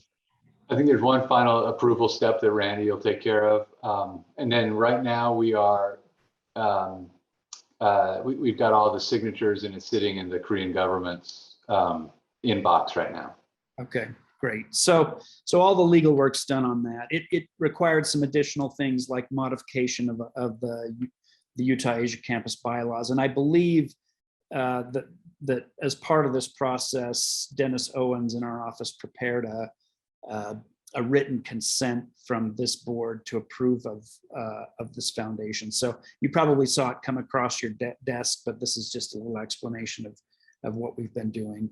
From the beginning of the creation of the Utah Asia Campus, it was understood that a lot of, or many of the services that would be provided would actually happen on the main campus. And this is actually, as you may know, one of the only ways that money from the Korean campus can flow back to the main campus is to reimburse for services here. So there are, certain student affairs services and other services that are conducted here. And so we have talked for years about putting a support agreement in place between the main campus and the Utah Asia Campus. And this whole creation of the foundation and everything just sort of was the impetus to get that done. So we also did that. We were required to create a campus organization and support policy that we put in place. And just to remind you, so, as with the Utah Asia Campus, it's true for the foundation as well, that the revenues generated from these type of collaborations, including the Center for Medical Innovation, have to remain in Korea. They can reimburse expenses on the main campus, but the money has to stay there.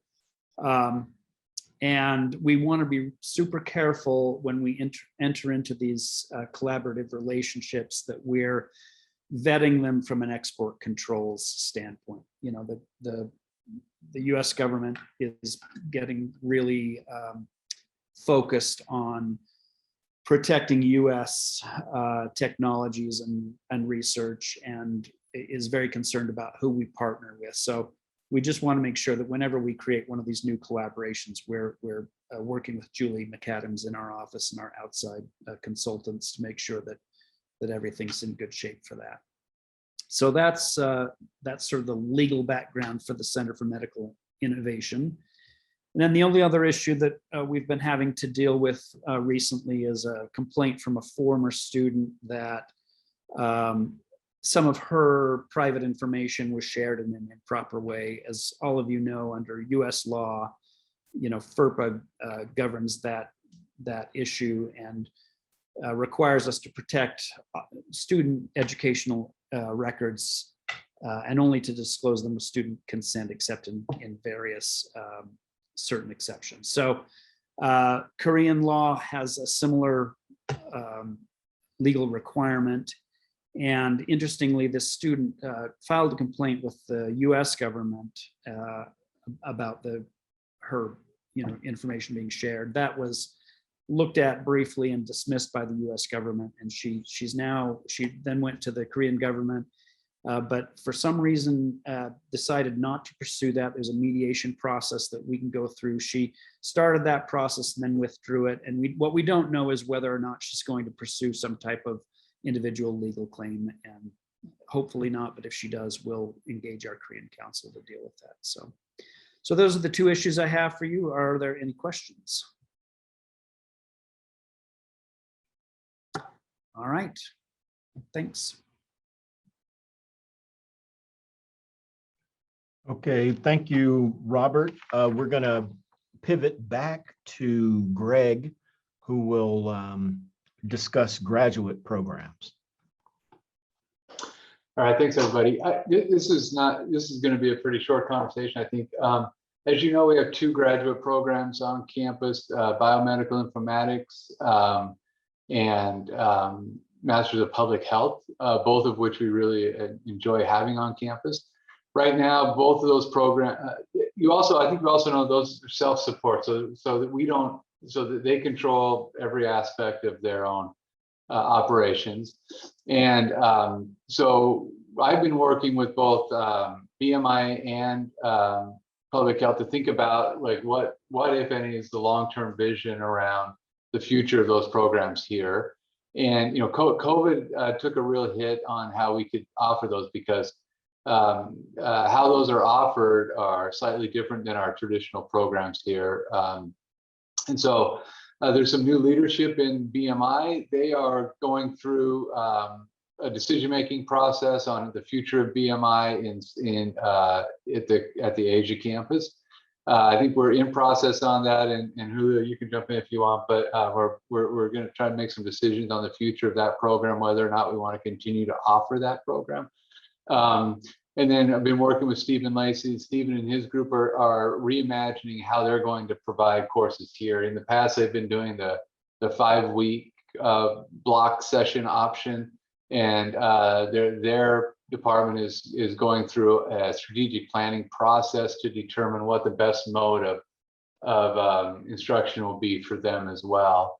And so, we've been working closely together to try to figure out what the best option is, how we decide the future of graduate programming at UAC in general. This is something I think that over the next year, we'll probably have some really in-depth and thoughtful conversations about. Primarily University of Utah's the Asia campus has been focused on the teaching mission. We express that by the types of folks that we're hiring and the commitment to teaching that we've been really, really good at. And I think as we're continuing to grow, and with the addition of the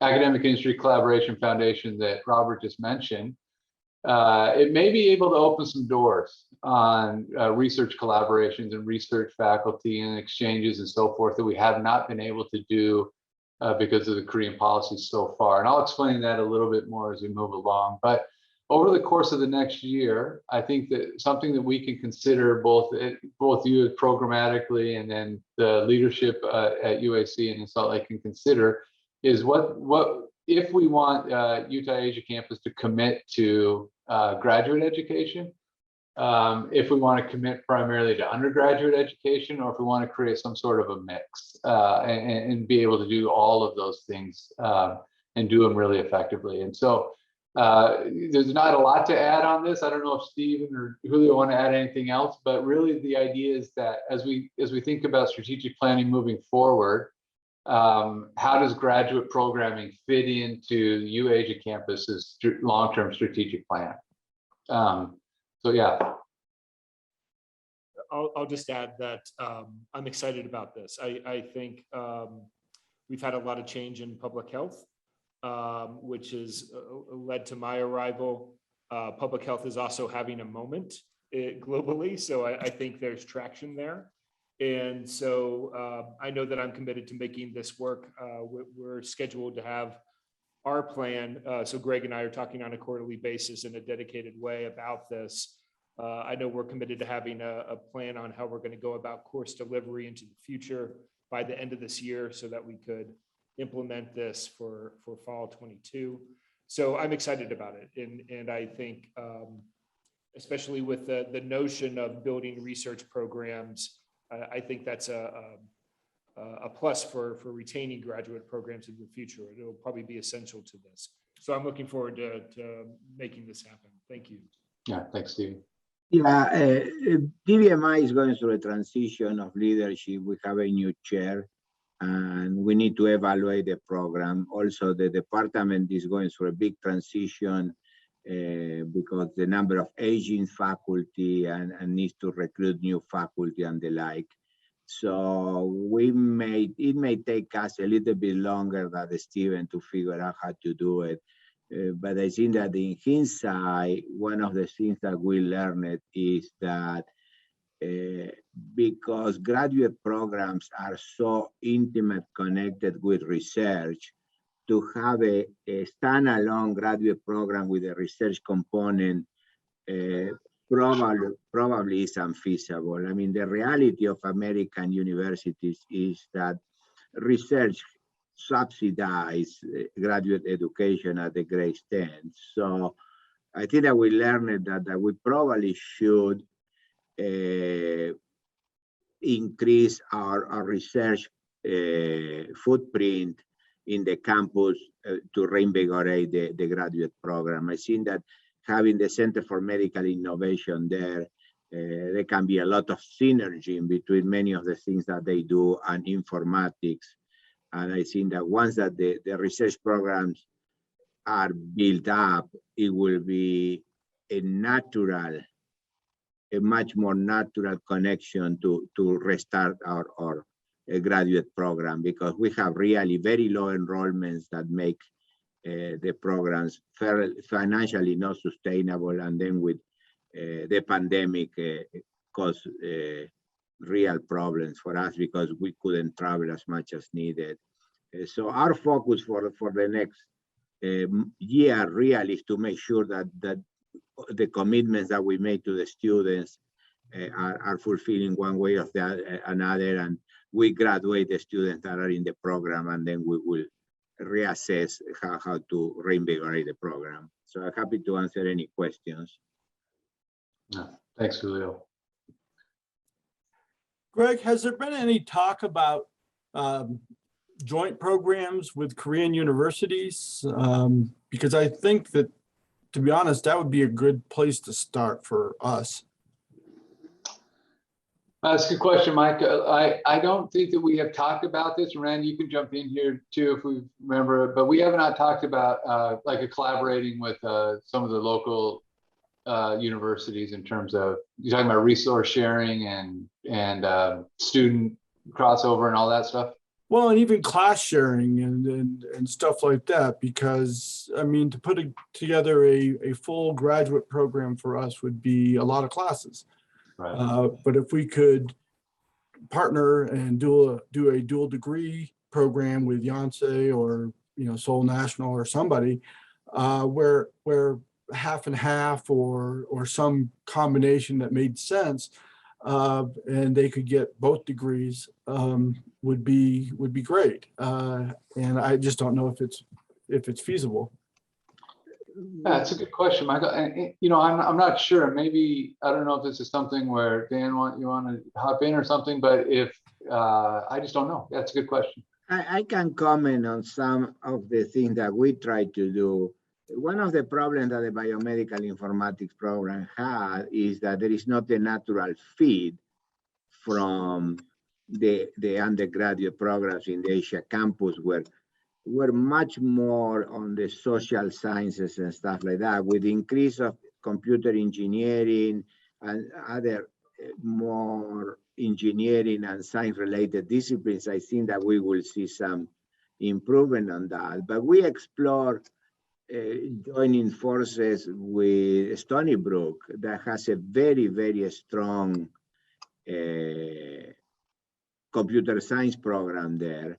There was a lot of enthusiasm when they have a interim leader there that was a graduate from the University of Utah, but I believe that he didn't get the job, and the interest disappeared fairly quickly. I think that in our case, a partnership with Stony Brook is possible, but I believe that the politics is very complicated.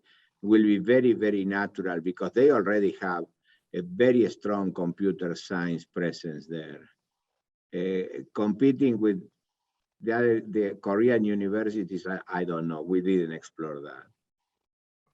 Yeah, it's complicated. I mean, as Greg and Randy know, the faculty there, certainly when I visited, asked about research opportunities. And of course, we've hired them really for their instructional skill, but I understand why anyone wants to try to maintain certainly agency and awareness of the state of the art. And we actually care about that too. But it's hard. I mean, one of the things I think that's made the Asia campus successful is that we have tried hard not to be a Korean university. And to be sure, graduate students are somewhat different than undergraduates. They're a little more battle hardened and accustomed to more of the, I'm gonna have to learn stuff on my own.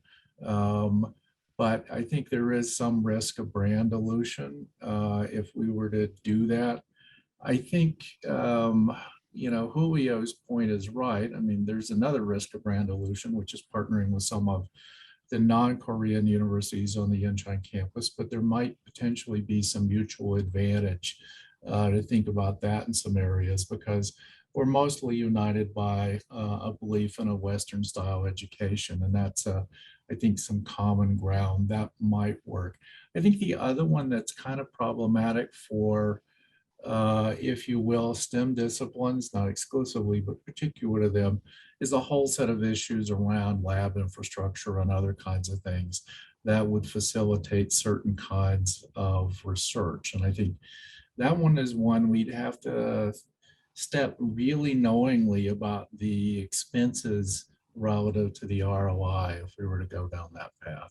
So I don't have a good answer, but that's kind of my immediate thought. Yeah, thanks, Dan. The other thing that we have been exploring and are working on is 4+1 programs. The students could potentially, one of the things we have noticed is that, like Julio said, we don't necessarily have natural feeder programs from our undergraduate to our graduate programming here. It works a little bit better in public health because it's a little more interdisciplinary. But we've been looking at 4+1 programs. I know urban ecology has one that our students could, if they do their 4th year in Salt Lake, then they can stay and do a +1 year for the graduate degree. So that you wouldn't necessarily be getting graduate programming on our campus, but it still gives our students access to graduate programming in a way that may be a little bit more efficient than standalone programs or applying to new programs elsewhere.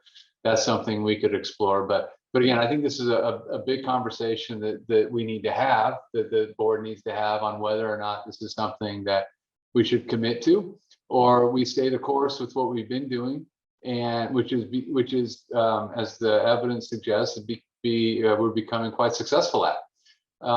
If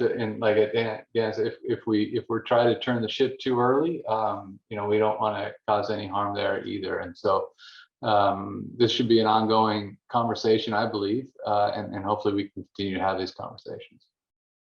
Yeah, Ken. Yeah, kind of changing the perspective a little bit and like looking at faculty on the Salt Lake campus who do research and need to do it in Korea or do it in relationship to Korean organizations. Have we fully tapped the Salt Lake research faculty's interests enough to kind of know whether or not it's viable from a kind of faculty interest perspective, right? Because it will take, like, if you're going to build a great program, it's going to take faculty who are invested in wanting to go to Korea on the one hand and to see it evolve in another. Yeah, another good point. And I would say that we've never really tapped the full potential of what's available, primarily because we haven't been able to offer much over here. I will say that with the inclusion of the Industry Academic Collaboration Foundation that we're starting, that opens up an opportunity for us that otherwise wasn't available to us. So for example, the foundation, it's a very unique structure to Korea actually. And it's really the vehicle through which granting agencies funnel their money into universities. So we've done very little grant research here, and the only 2 people who've been doing it primarily have been Korean nationals who understand how the system works. And but they've been getting the grants on their own, and then we've had to create kind of this really weird structure to be able to manage the grant. With the foundation in place, it's it's much simpler.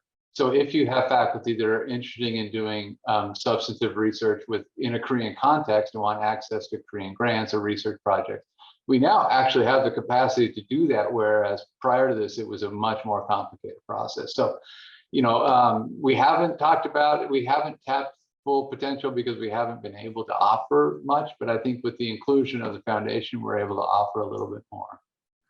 I think that the foundation is a great opportunity because the model of academia industry collaboration in Korea is my understanding, is much more flexible than what will be allowed by the government in the United States. And that may be very appealing to faculty, particularly when we see so much tightening in terms of getting federal resources for research. So at some extent, wouldn't be a bad idea if the leadership of the Asia campus in the next year or so put together a small task force of research-driven faculty on the main campus to explore what opportunities will be there. I think that for many of us, the opportunity to work much more closely with industry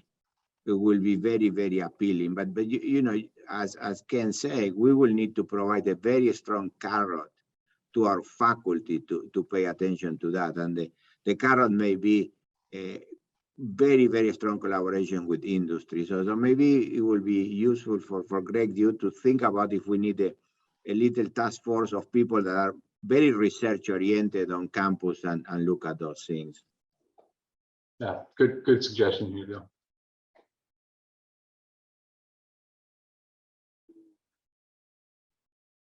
Okay. Luming, yep, you have a question. Go ahead. Yeah, I just related to what Kent was saying.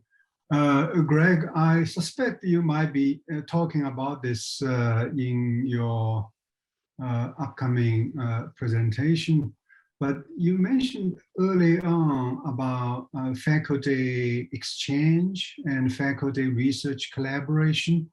So I'm just curious if you have any specific thoughts in mind that you are contemplating in connection with both the exchange part and the collaboration part.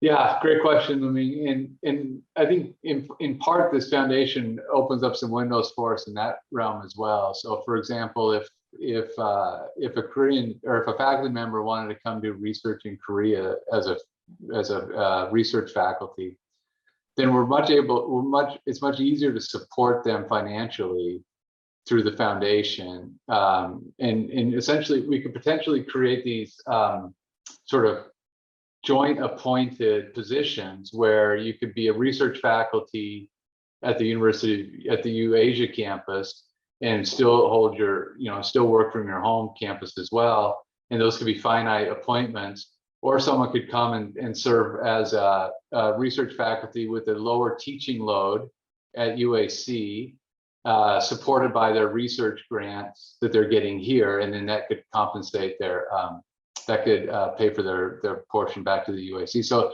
there's these options weren't available to us before we had the foundation, but now that we can get these foundation money, or the money can come through the foundation into back into UAC, we can have some, we can be a little bit more creative on how we want to do that.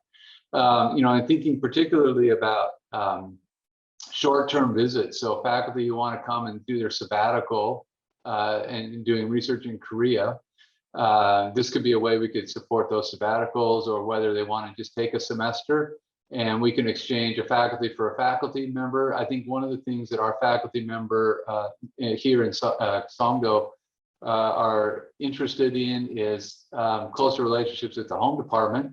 So if we could do a faculty exchange, you send one person.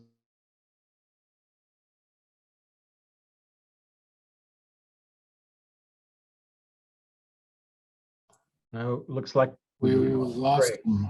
Yeah, and we were on a roll there, but from Korea, it's always dicey, but he'll probably jump right back on. Here we go. He's back.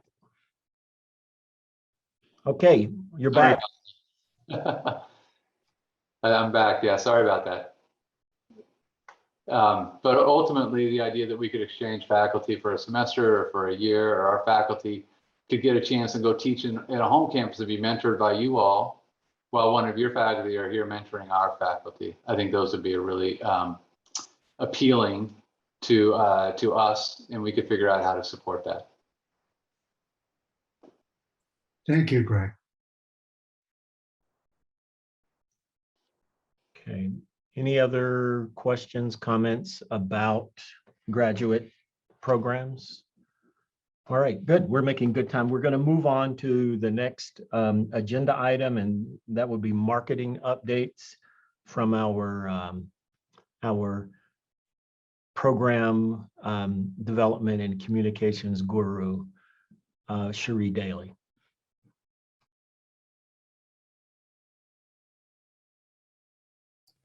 Have to unmute.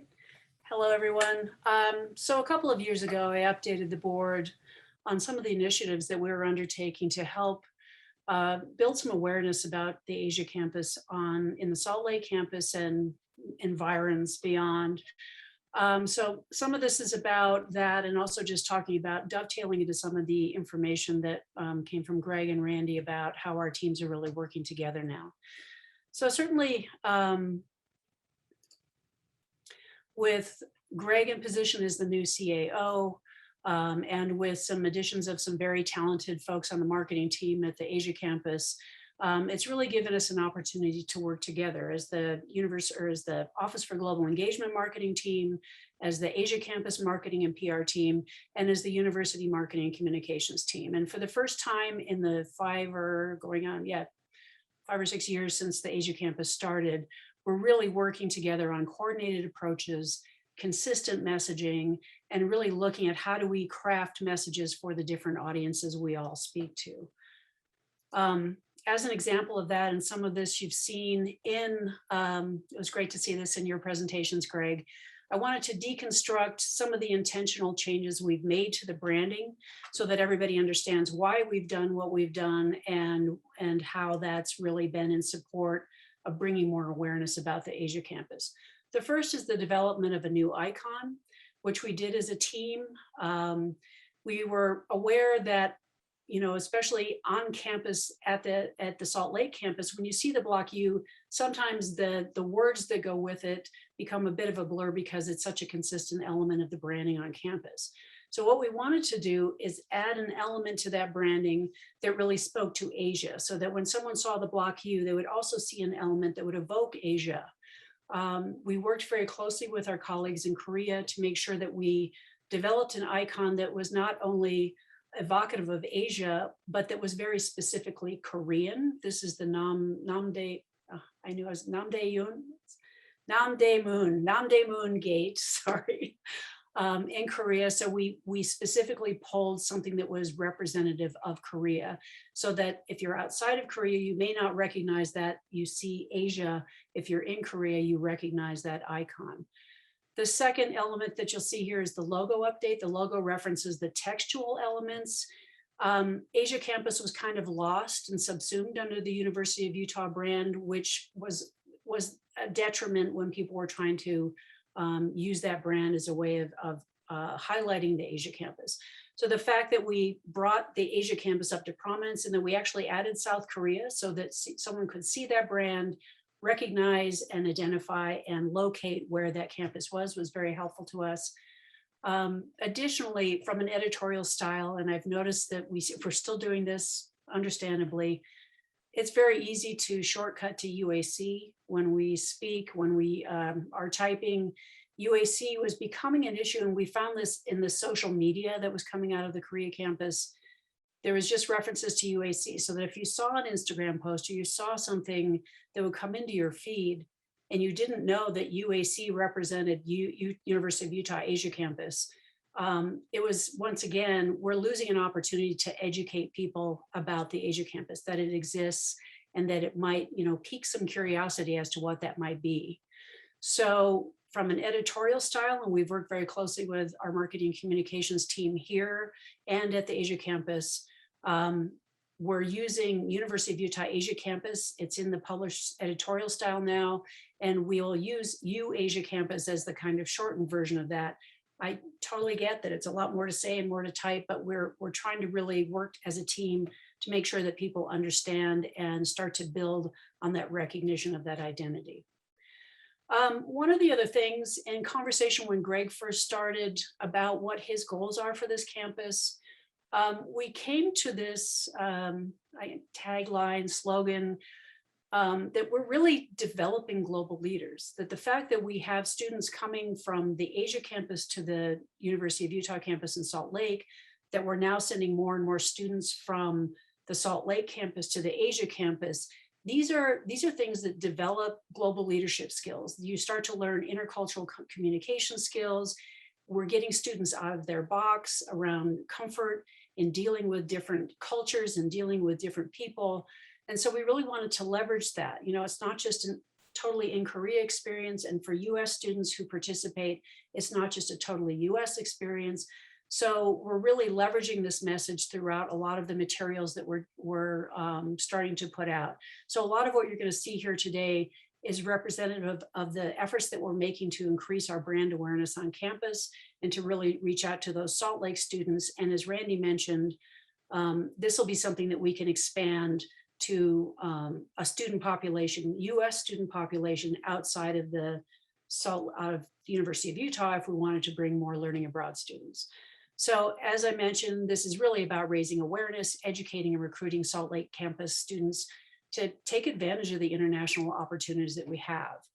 There are 3 categories of those students that we're reaching out to right now, and we'll certainly expand those. Obviously, the students in the U Asia campus majors, many of whom are, which are represented by the faculty on this call. Freshmen for the Global Leap program, which I believe you're aware of, where we're sending cohorts of freshmen in their second semester, the spring semester, to spend that semester at the Asia campus, which is a phenomenal opportunity and one that's getting increasing traction, which is great. And then certainly general interest students. If I wanted to go and pick up some electives, we want to make sure that students are aware of that opportunity to do that and the benefits of doing that. The fact that you can get in-state tuition for up to 2 semesters, even if you come from California, for example. We want to make sure that more students are aware of these opportunities. So building on the how will you lead, that ask that we're starting to lead these materials with, and we're also using how will you lead and go global. These are some examples of advising one sheets that we've put together. We worked with all the advisors in the different majors that are represented at the Asia campus. And on the front of each of these sheets, each major has a different photograph and a different color so that we can distinguish for the majors. We've started to build the Asia campus brand, as you see in the footer there. We've picked up some key points that we want to communicate to all of the students. You can stay on path with your major. That's a pretty amazing opportunity, and really one I think that differentiates the University of Utah from a recruiting perspective. I can be a mechanical engineer, I can be a film student, I can be a communication student, and not interrupt my career, my educational experience, have an amazing international experience, and stay on track to graduate. So we really want to focus on that. So the front highlights those, the in-state tuition, that it's an English-speaking campus, they can gain global leadership skills. The back of each sheet actually lists the courses that are offered so that a student really gets grounded in the fact that they can go and take one of the courses they maybe have thought of taking in their next semester. So they can take that at the Asia campus and have this amazing experience. As I mentioned, we've worked very closely with the advisors in each of the majors. So these were all very much co-created to make sure that we're meeting their needs when they're reaching out to the students. Wait, just to go back for a second, as you saw on the front of those sheets, there's a QR code right here. This goes to a website that we created that's really designed for Salt Lake students who are interested in the Asia campus experience. As you can see, here's the 3 groups of students I mentioned, the freshmen, people in one of those majors, and your electives. This website takes them out to a lot of resources, including who do they talk to on our campus, what's the experience like, the YouTube channel, links to the YouTube channels where students and our marketing team at the Asia campus have put in lots of little snippets of the experience at the Asia campus so they can go in and explore what that experience might be like. Every time we send a Salt Lake student, we're asking them to help us document that experience. So we've been working really closely with advisors at the Asia campus to make sure that we're documenting, getting access to their photographs. Can we use some of the things that you posted on Instagram so that we can still build that experience, bring that into our shared Instagram and Facebook feeds so that we're really kind of reinforcing all of this messaging as we're going through this. This is some examples of some of the Instagram posts just to reinforce this. Obviously, we continue to feed these through all of the different social media posts that we're doing, both from the Asia campus and from our perspective. We also get a lot of these things fed into, we'll do very targeted stories that will be picked up in At the U. So we're working very closely on all of these to feed these stories back and forth through our various marketing streams to make sure that we're just reinforcing over and over again the same messaging that these are great opportunities, this is the experience, and it's been a phenomenal collaboration. The successes, just as I mentioned, the advisors are using the new materials.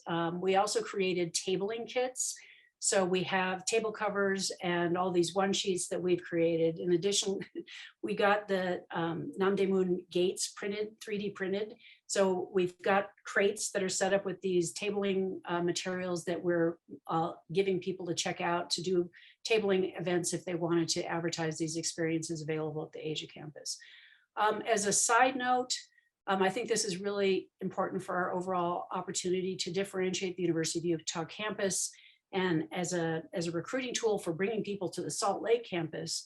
The Global Campus Program has been running for 10 years where we bring Incheon International High Schools to the University of Utah and they shadow Granite High School students for 2 days. There's 150 students a year who have come through that program. The interesting aspect of that, we don't, because it's a very high level high school, we don't necessarily get a lot of those students coming to our school, but we do have a tremendous amount of interest from those Granite High School students who have told their principals, and I've heard this for several years, that this is one of the highlights of their high school experience. So the fact that we could now potentially offer them that experience as part of a University of Utah experience makes coming to the U a much more appealing offer. And as a path, as an educational path, why go out of state? You can come to the U and you can go to the Asia campus as part of your experience at the U. So dovetailing into some of the things that were covered earlier, I wanted to show how this great work across our various groups has worked. So one of the first things we did as a combined team, we were all very excited that Lee Isaac Chung was nominated for Golden Globe and Oscars. We worked as a team to make sure that we coordinated our coverage, and we were literally, all of us were on social media as the Oscars were rolling out, and as to make sure that like if he won, when they won, we would get posts up on all of our various social media accounts. We get stories we got a story in the Deseret News. There was a great building banner that the team put up at the Asia campus because we wanted to claim the Isaac Chung as one of our own, because he's not only a University of Utah alum, but he actually taught at the Asia campus, which is something we really wanted to highlight. So this was one of our first really combined efforts to work together. The other, as you saw in a couple of previous references, the ECE students that happen to be, we're on our marketing, we have a bi-weekly marketing meeting, we're in the marketing meeting. Brian Bion mentioned that we've got these 5 students who are literally on their way to Salt Lake. We jumped on that. We called up Marcom and said, could you get your photographer to come and kind of shadow them, take some photographs, great photographs of their experiences while they were here. We got coverage in At the U, we got coverage in South Korea. We fed this all through all of our different social media accounts. Once again, building that experience so that someone looking at a Global U account or a University of Utah account would see this and say, hey, wait, we have a campus in Korea, and that we've got ECE there. So once again, this is all about making sure that we leverage all of our platforms to get all of this information out. And it's been night and day working with this team as a combined team to make sure that all of these things are amplified, because that's our key message. How do we amplify all of this so that we're using as many channels as we can to get the message out to all of our students?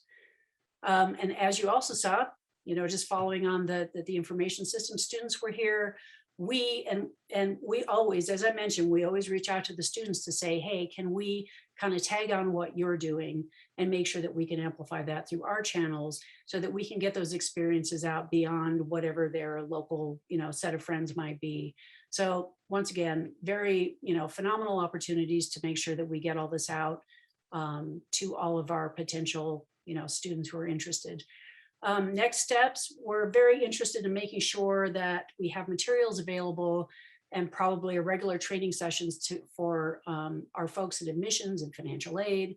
There have been some disconnects where they may not have been aware that very much about the Asia campus at all. And so what we don't want to do is lose students who are interested in the experience and have them go to financial aid or have them go to admissions and not have those folks trained on, all the information that they need to give them the response about, what happens to my financial aid if I go for a semester in Korea? What do I need to do to go and spend a semester there? So we just want to make sure that everyone in that potential chain of communication is as well trained as possible. And so we're working on a set of materials that would then be rolled out. So a lot of this is internal communication, but the better educated we are on our campus, the more we'll be able to once again communicate that very consistent message to all of our Salt Lake students and to all of our faculty so that we have more overall awareness about the opportunities there. Also, we're very much in support of any materials that we can work as a team to create for businesses to help advertise who our students are, those global leaders that we're creating at these campuses.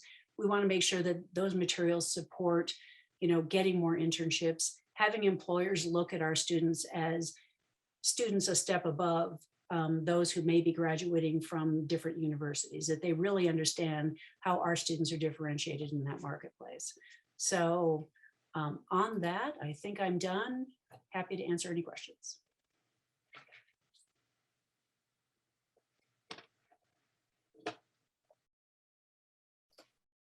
Okay. Thank you, Cherie. I do have one question, and that is, was there any internal debate as to how the location was characterized? Because I noticed it was South Korea and not Korea. And so how was that decision arrived at? Because other people have come down on the other side. We've had a lot of experience with people asking us, North Korea? I mean, I can't tell you how many people, it's like, North Korea? So we thought, let's just obviate asking that question. And we're always flexible about, evolving what we do, but we had all had experiences where people literally would ask us the, North Korea question, including my mother, unfortunately, but. Is that the demographic that we're after? People Not my mother, no. Who don't know okay. No, but it's been people on campus, so unfortunately. Because I know all of you have booked vacations for bucolic North Korea, I'm sure. Right. Good. Yeah, well, thanks a lot, Cherie, for that. And we are moving right along, and we're back to you again, Greg. This will be the last presentation because you've been giving us all these teasers about CMI. You're finally going to tell us what it is. I'm finally going to tell you. So yeah, let's do this.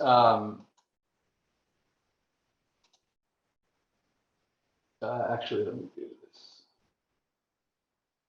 So CMI, when I started a year ago, I sat in a meeting and people were talking about this idea of CMI, and I had no idea what we were talking about. And then it became even more confusing and complicated. But incredibly, over the course of a year, we've been able to take this from kind of an idea of something we might do. And I think it came from Dr. Watkins and her approaching CMI and saying, or at least approaching Mike Good and saying, hey, let's globalize this a little bit to something that we're actually doing. And so this presentation will talk about, give you kind of a global perspective of what the Korea's medical innovation, biomedical, biotech landscape looks like, and then we'll filter all the way down into what CMI is and where we're at today. But let me just give you a little bit of a background prologue on the where Korea is today. In 2021, Korea had defined something they're calling the Korean New Deal, which is a plan to invest $138 billion US and create almost 2 million jobs by 2025. And they base it on two basic concepts: the digital New Deal, which is sustaining, as you can see, global competitiveness in AI and IT and future mobility. And then the second piece is a Green New Deal, which is essentially creating job opportunities and a safety net for their aging population. Why they call this a Green New Deal is hard to explain because it has nothing, this particular portion of it has nothing to do with environmental, which is what we would call a Green New Deal. But regardless, this is the words that they're using, so we'll use them as well.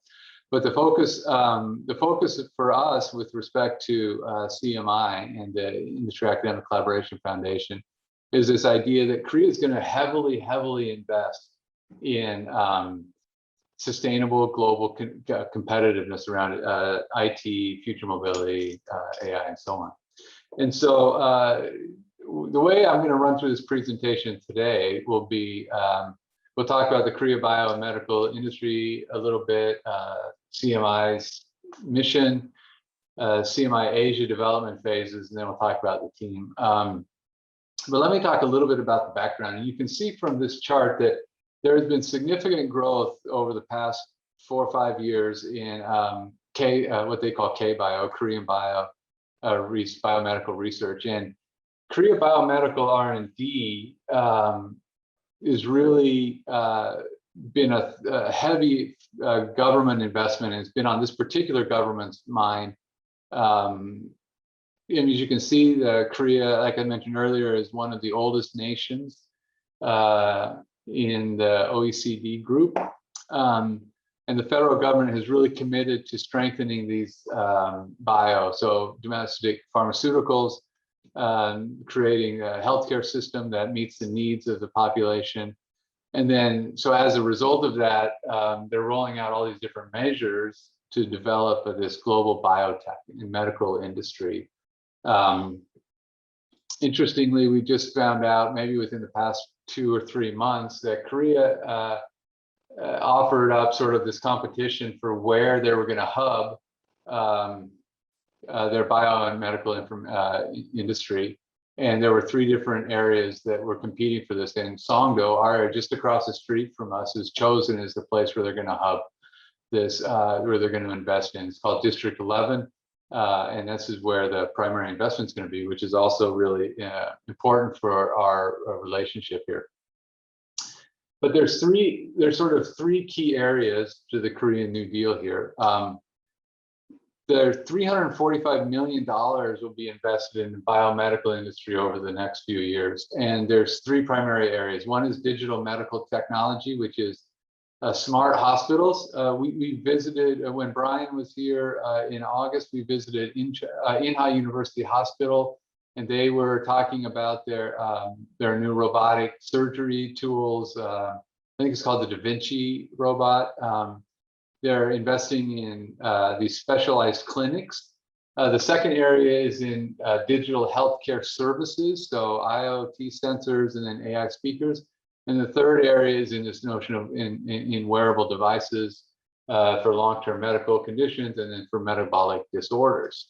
So the sort of the key takeaways from this is that right now, during the COVID-19, that the biomedical industry has become an integral part of a global society. Korean government is really going to dump some funding into this, and then CMI is really positioned well, both time and location, to be a key resource in the execution of this policy. So in general, CMI Asia's mission is built off of CMI's on the home campus mission, which is to transform healthcare through innovation. Center for Medical Innovation really requires 3 things to innovate, and this is and I should say that we work very closely with the Salt Lake campus leadership in CMI. And they use the same model, which is you have great minds, great ideas, and a support system, and it leads to innovation.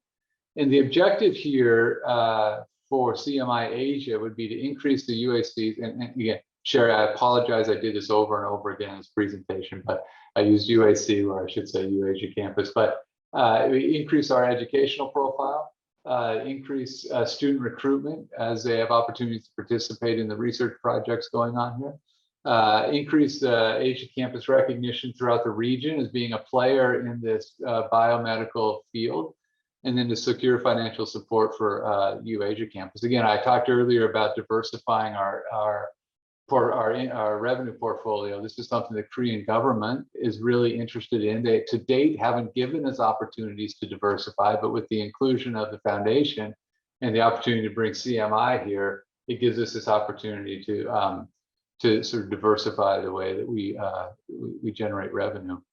And so the approach would be to enhance our scientific discovery, innovation, foster entrepreneurial talent, and so on.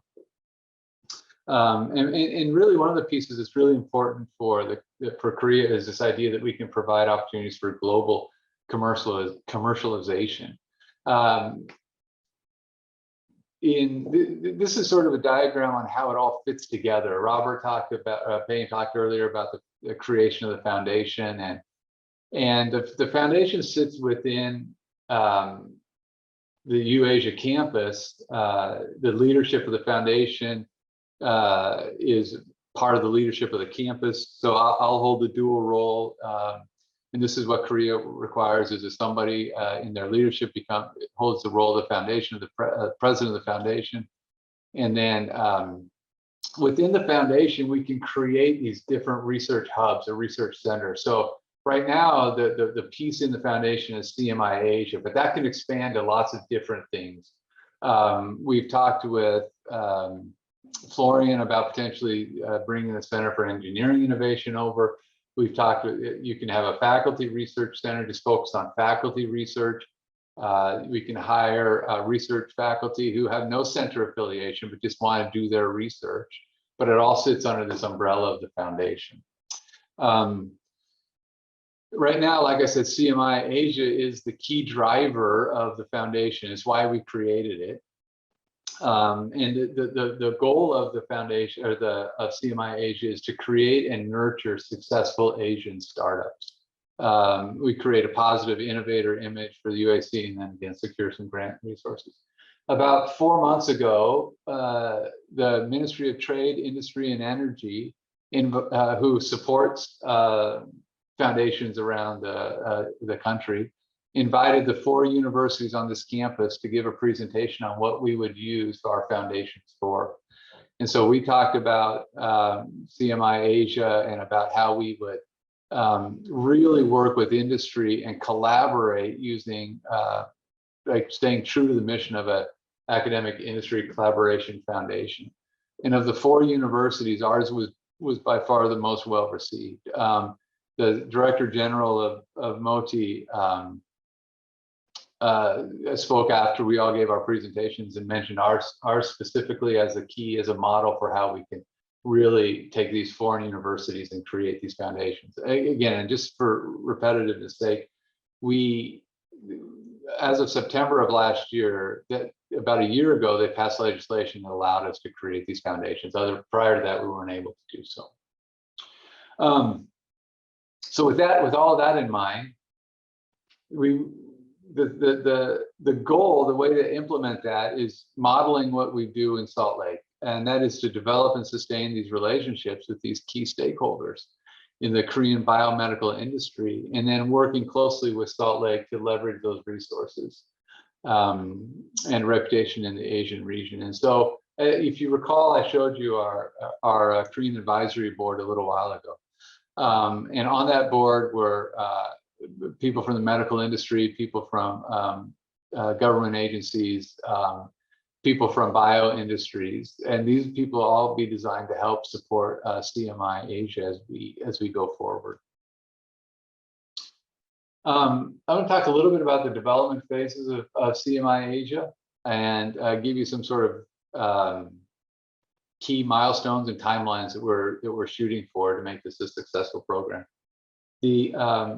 The first phase, or our development phase, excuse me, our timeline is 0 to 6 months. And this is our operational setup phase, where we we've been able to get some space from the Incheon Global Campus in their main building, not far from the Stanford Research Center, which started last year.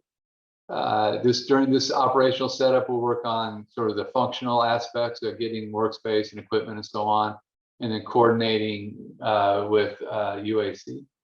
And then an opportunity to evaluate external collaboration. So starting these relationships. We'll do this by building our networks, listing up our candidates, evaluation and analysis, initial target contacts and liaisons, and then starting to work with building relationships with our target industries.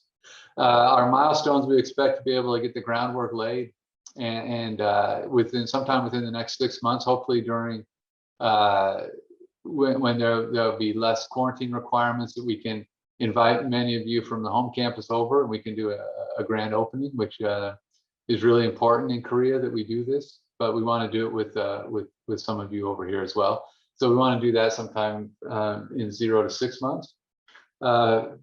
Phase 2 is operational development, where we start working on operation optimization, where we're implementing the culture, the vision, the brand, and then we're starting to have a clear presence. Furthermore, we want to initiate these business collaborations. This would be initial industry partnerships with the biomedical community and with startup companies, small business, and so on. And also during this 7 to 24 month time frame, we are applying for a $20 million grant from the Ministry of Trade, Industry, and Education, Energy. That grant will be our primary support function at the beginning as we move forward here. K-Bio Lab Hub is proposing a $300 million collaboration opportunities right here in Songdo. So once the K-Bio Lab Hub is created, they're going to make $300 million available, of which we can apply and be competitively applied for. So we expect that we'll secure this $20 million grant. It's $20 million over 10 years. And it's a collaborative grant. So we expect, we've had a lot of great support and positive feedback in our proposal from both the IFES, which is the local government agency that oversees this, and then MOTI as well. We want to be able to establish definitive presence and brand image here in Korea, and then again, create that groundwork for self-support, self-sufficient CMI Asia operations. Phase 3 of the project, 24 months and beyond, we expect to be fully operational, fully self-sufficient with our budget and finances, initiating programs, educational training programs, business support and collaboration programs. And then at that time, also duplicate what they've done in Salt Lake, which by 24 months, during that period, we want to be able to create our makerspace or our innovation lab here. So startup companies can come and bring their ideas and actually create the product here. And then we also want to think about future growth, expanding our presence outside of Korea to the Far East, Southeast Asia, to the Oceania region, working with various industries and governments throughout Asia. We want to work to support or secure these multiple grant funds and multiple granting opportunities and funds. And again, leverage our presence and our brand image here of CMI and also UAsia campus throughout the whole region. And we intend to achieve self-sufficient operations and be able to support Utah Asia campus however we can with CMI. All that said, we haven't been sitting still. We've actually got some current projects going on right now. Again, we're applying for the subsidy for MOTI. That actually should say 20 million, not 25 million. Sorry about that. But the other big thing that we're currently doing right now is something that's called a Scale Up Challenge Lab. And so we've been working with the Incheon City government to support some new biotech and medical startup businesses in Incheon. And what we're doing is we are reviewing and analyzing their business plans and looking at their strategies and finding the ones that are most competitive and supporting them as they go for FDA approval of expansion, excuse me, of their market into the expansion of their product into the U.S. market. And let me just show you, I can show you the list of the 6 companies that we're currently working on. We'll trim this down to 3, and we'll work with Salt Lake, CMI in Salt Lake, and they will work on helping these 3 Korean startup companies gain access to the U.S. market. You can see on this list that they range in, excuse me, in size and in scale. But you know, some of these, Emotive, for example, is working on digital therapeutics for children with ADHD. These are innovators. These are people who've come up with, these are primarily small businesses, but have come up with these really interesting ideas and are trying to find a way to go take them to the next step. And so we're working with Salt Lake CMI to support that effort. So that's one other thing that we're doing. We're also working with a company right now called Cube Labs. This company is really interesting. They're actually in Salt Lake right now with one of our folks, James Park is in Salt Lake with them. They're meeting with CMI and some accelerator companies to help take their product to market. This is a doctor who created a titanium rib cage system that's supposed to be really fantastic. The pictures look great. I don't know much about it, but it looks great. And they're working with CMI in Salt Lake and some accelerators there right now. So hopefully they'll be able to get their product into some clinical trials and get FDA approval. So that's kind of exciting. We've been working with them since April, and they are very, very interesting. And then finally, again, we're working on setting up CMI Asia right now. Let me just introduce to you the team here. We've hired a director of CMI Asia. His name is Casey Hyun. Casey is a very innovative guy. He spent years as a chief designer at Hyundai Motor. He's worked with Waymo and Google self-driving car division. He's just a really innovative thinker who is a perfect person for directing this new innovative idea. And so we're really happy to have Casey on board. Yuna Cho is a recent graduate of the UAC campus. Yuna is, you can see there that she's been really active in internship opportunities and really getting out to work. She's a psychology major. And so we've hired her to work with Casey. So right now we have the 2 of them working. We are University of Asia campus is offering some administrative support, and CMI in Salt Lake well, Salt Lake is committed to providing some funding for these first 2 years while we wait for access to the research grant, the big grant from the Korean government. And so, you know, ultimately, when we think about CMI, we think about this opportunity to really, really interact with our community and really explode the brand of UAsia campus. This fits really nicely in this Industry Academic Collaboration Foundation and this goal of really expanding who we are and what we have to offer. The beauty of CMI is that there's space in there for students to work as interns or as student researchers. We have a lot of innovative ways we can go. For example, in Korea right now, there's a very, what do you call it? There's a movement towards sort of making Korea a little bit more green and a little bit more healthy. And so there's these companies that are creating essentially internal gardens that they'll put on a wall in the subway. And they have the technology that they don't necessarily need the sunlight for it to flourish, but they've created this technology because, you know, there's a lot of subways in dark places and so on. And so, you know, they've reached out to us actually through Casey and through the urban ecology program, and they want to collaborate with us and create these green wall technologies and structures and be able to take them worldwide. So we're going to work with them. That's going to come through the foundation. We have some other things that we're working on as well in terms of research projects with Incheon city government and other research organizations. And so for me, this is one of these really exciting moments. We're doing a lot of great work here at, on the academic side, as Randy explained, as we talked about earlier, and CMI is just an additional piece of this portfolio that we're trying to produce here at the Utah Asia campus. I'm really excited about this. We have great support from Salt Lake, from CMI. Their leadership has been out here a couple of times.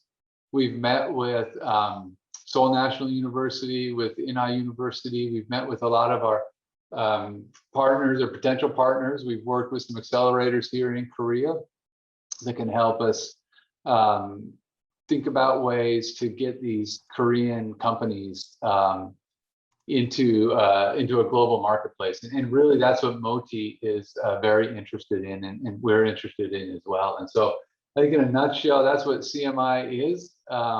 That's how it fits within the foundation. And so again, like this says, our potential is limitless, and we have really good people who are very, very interested in making this thing go. And so happy to answer any questions that I can about this. Share if any of you have thoughts or things that you're interested in, please feel free to share those as well.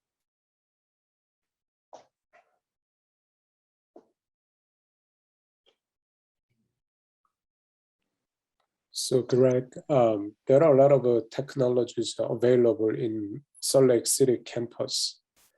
And is there any way that those technologies can be leveraged in this program? Yeah, so are you speaking, Hansap, about like research that faculty are doing, or? Right, yes. So here, one of the strongest group in electrical engineering is, and what they do is developing the IoTs, right? And many of the technology can be commercialized, and many of the faculty members are looking for it. We never heard about this opportunity. So do you have any plan to kind of advertise this to the faculty members here and leverage it and encourage some engagement with the UAC Foundation? Yeah, good question. Yeah, I mean, I think we would absolutely be interested in doing that. I think as we get established and set up, that we'll be able to really be able to emphasize the importance of faculty collaborations in the foundation and bringing the project. If you have support or need for from the Asia campus side, we can do that. But also Salt Lake side at CMI and Salt Lake can also help and support. And I mean, we think about CMI Asia and CMI Salt Lake as essentially two extended pieces of the same project, where their leadership is supportive of us and they're helping us. We're going to help support them through the funneling Asian companies their direction. And if there are companies in the US that want to access Asian markets, we're here to help support that. And so absolutely, Hansap, I think as we move forward, let's keep conversation going on how we can support any of those research that you all are doing. And again, we talked with Florian about things like the Center for Engineering Innovation, where we can take the same concept, instead of medical innovation or startup innovation, we focus that on engineering as well.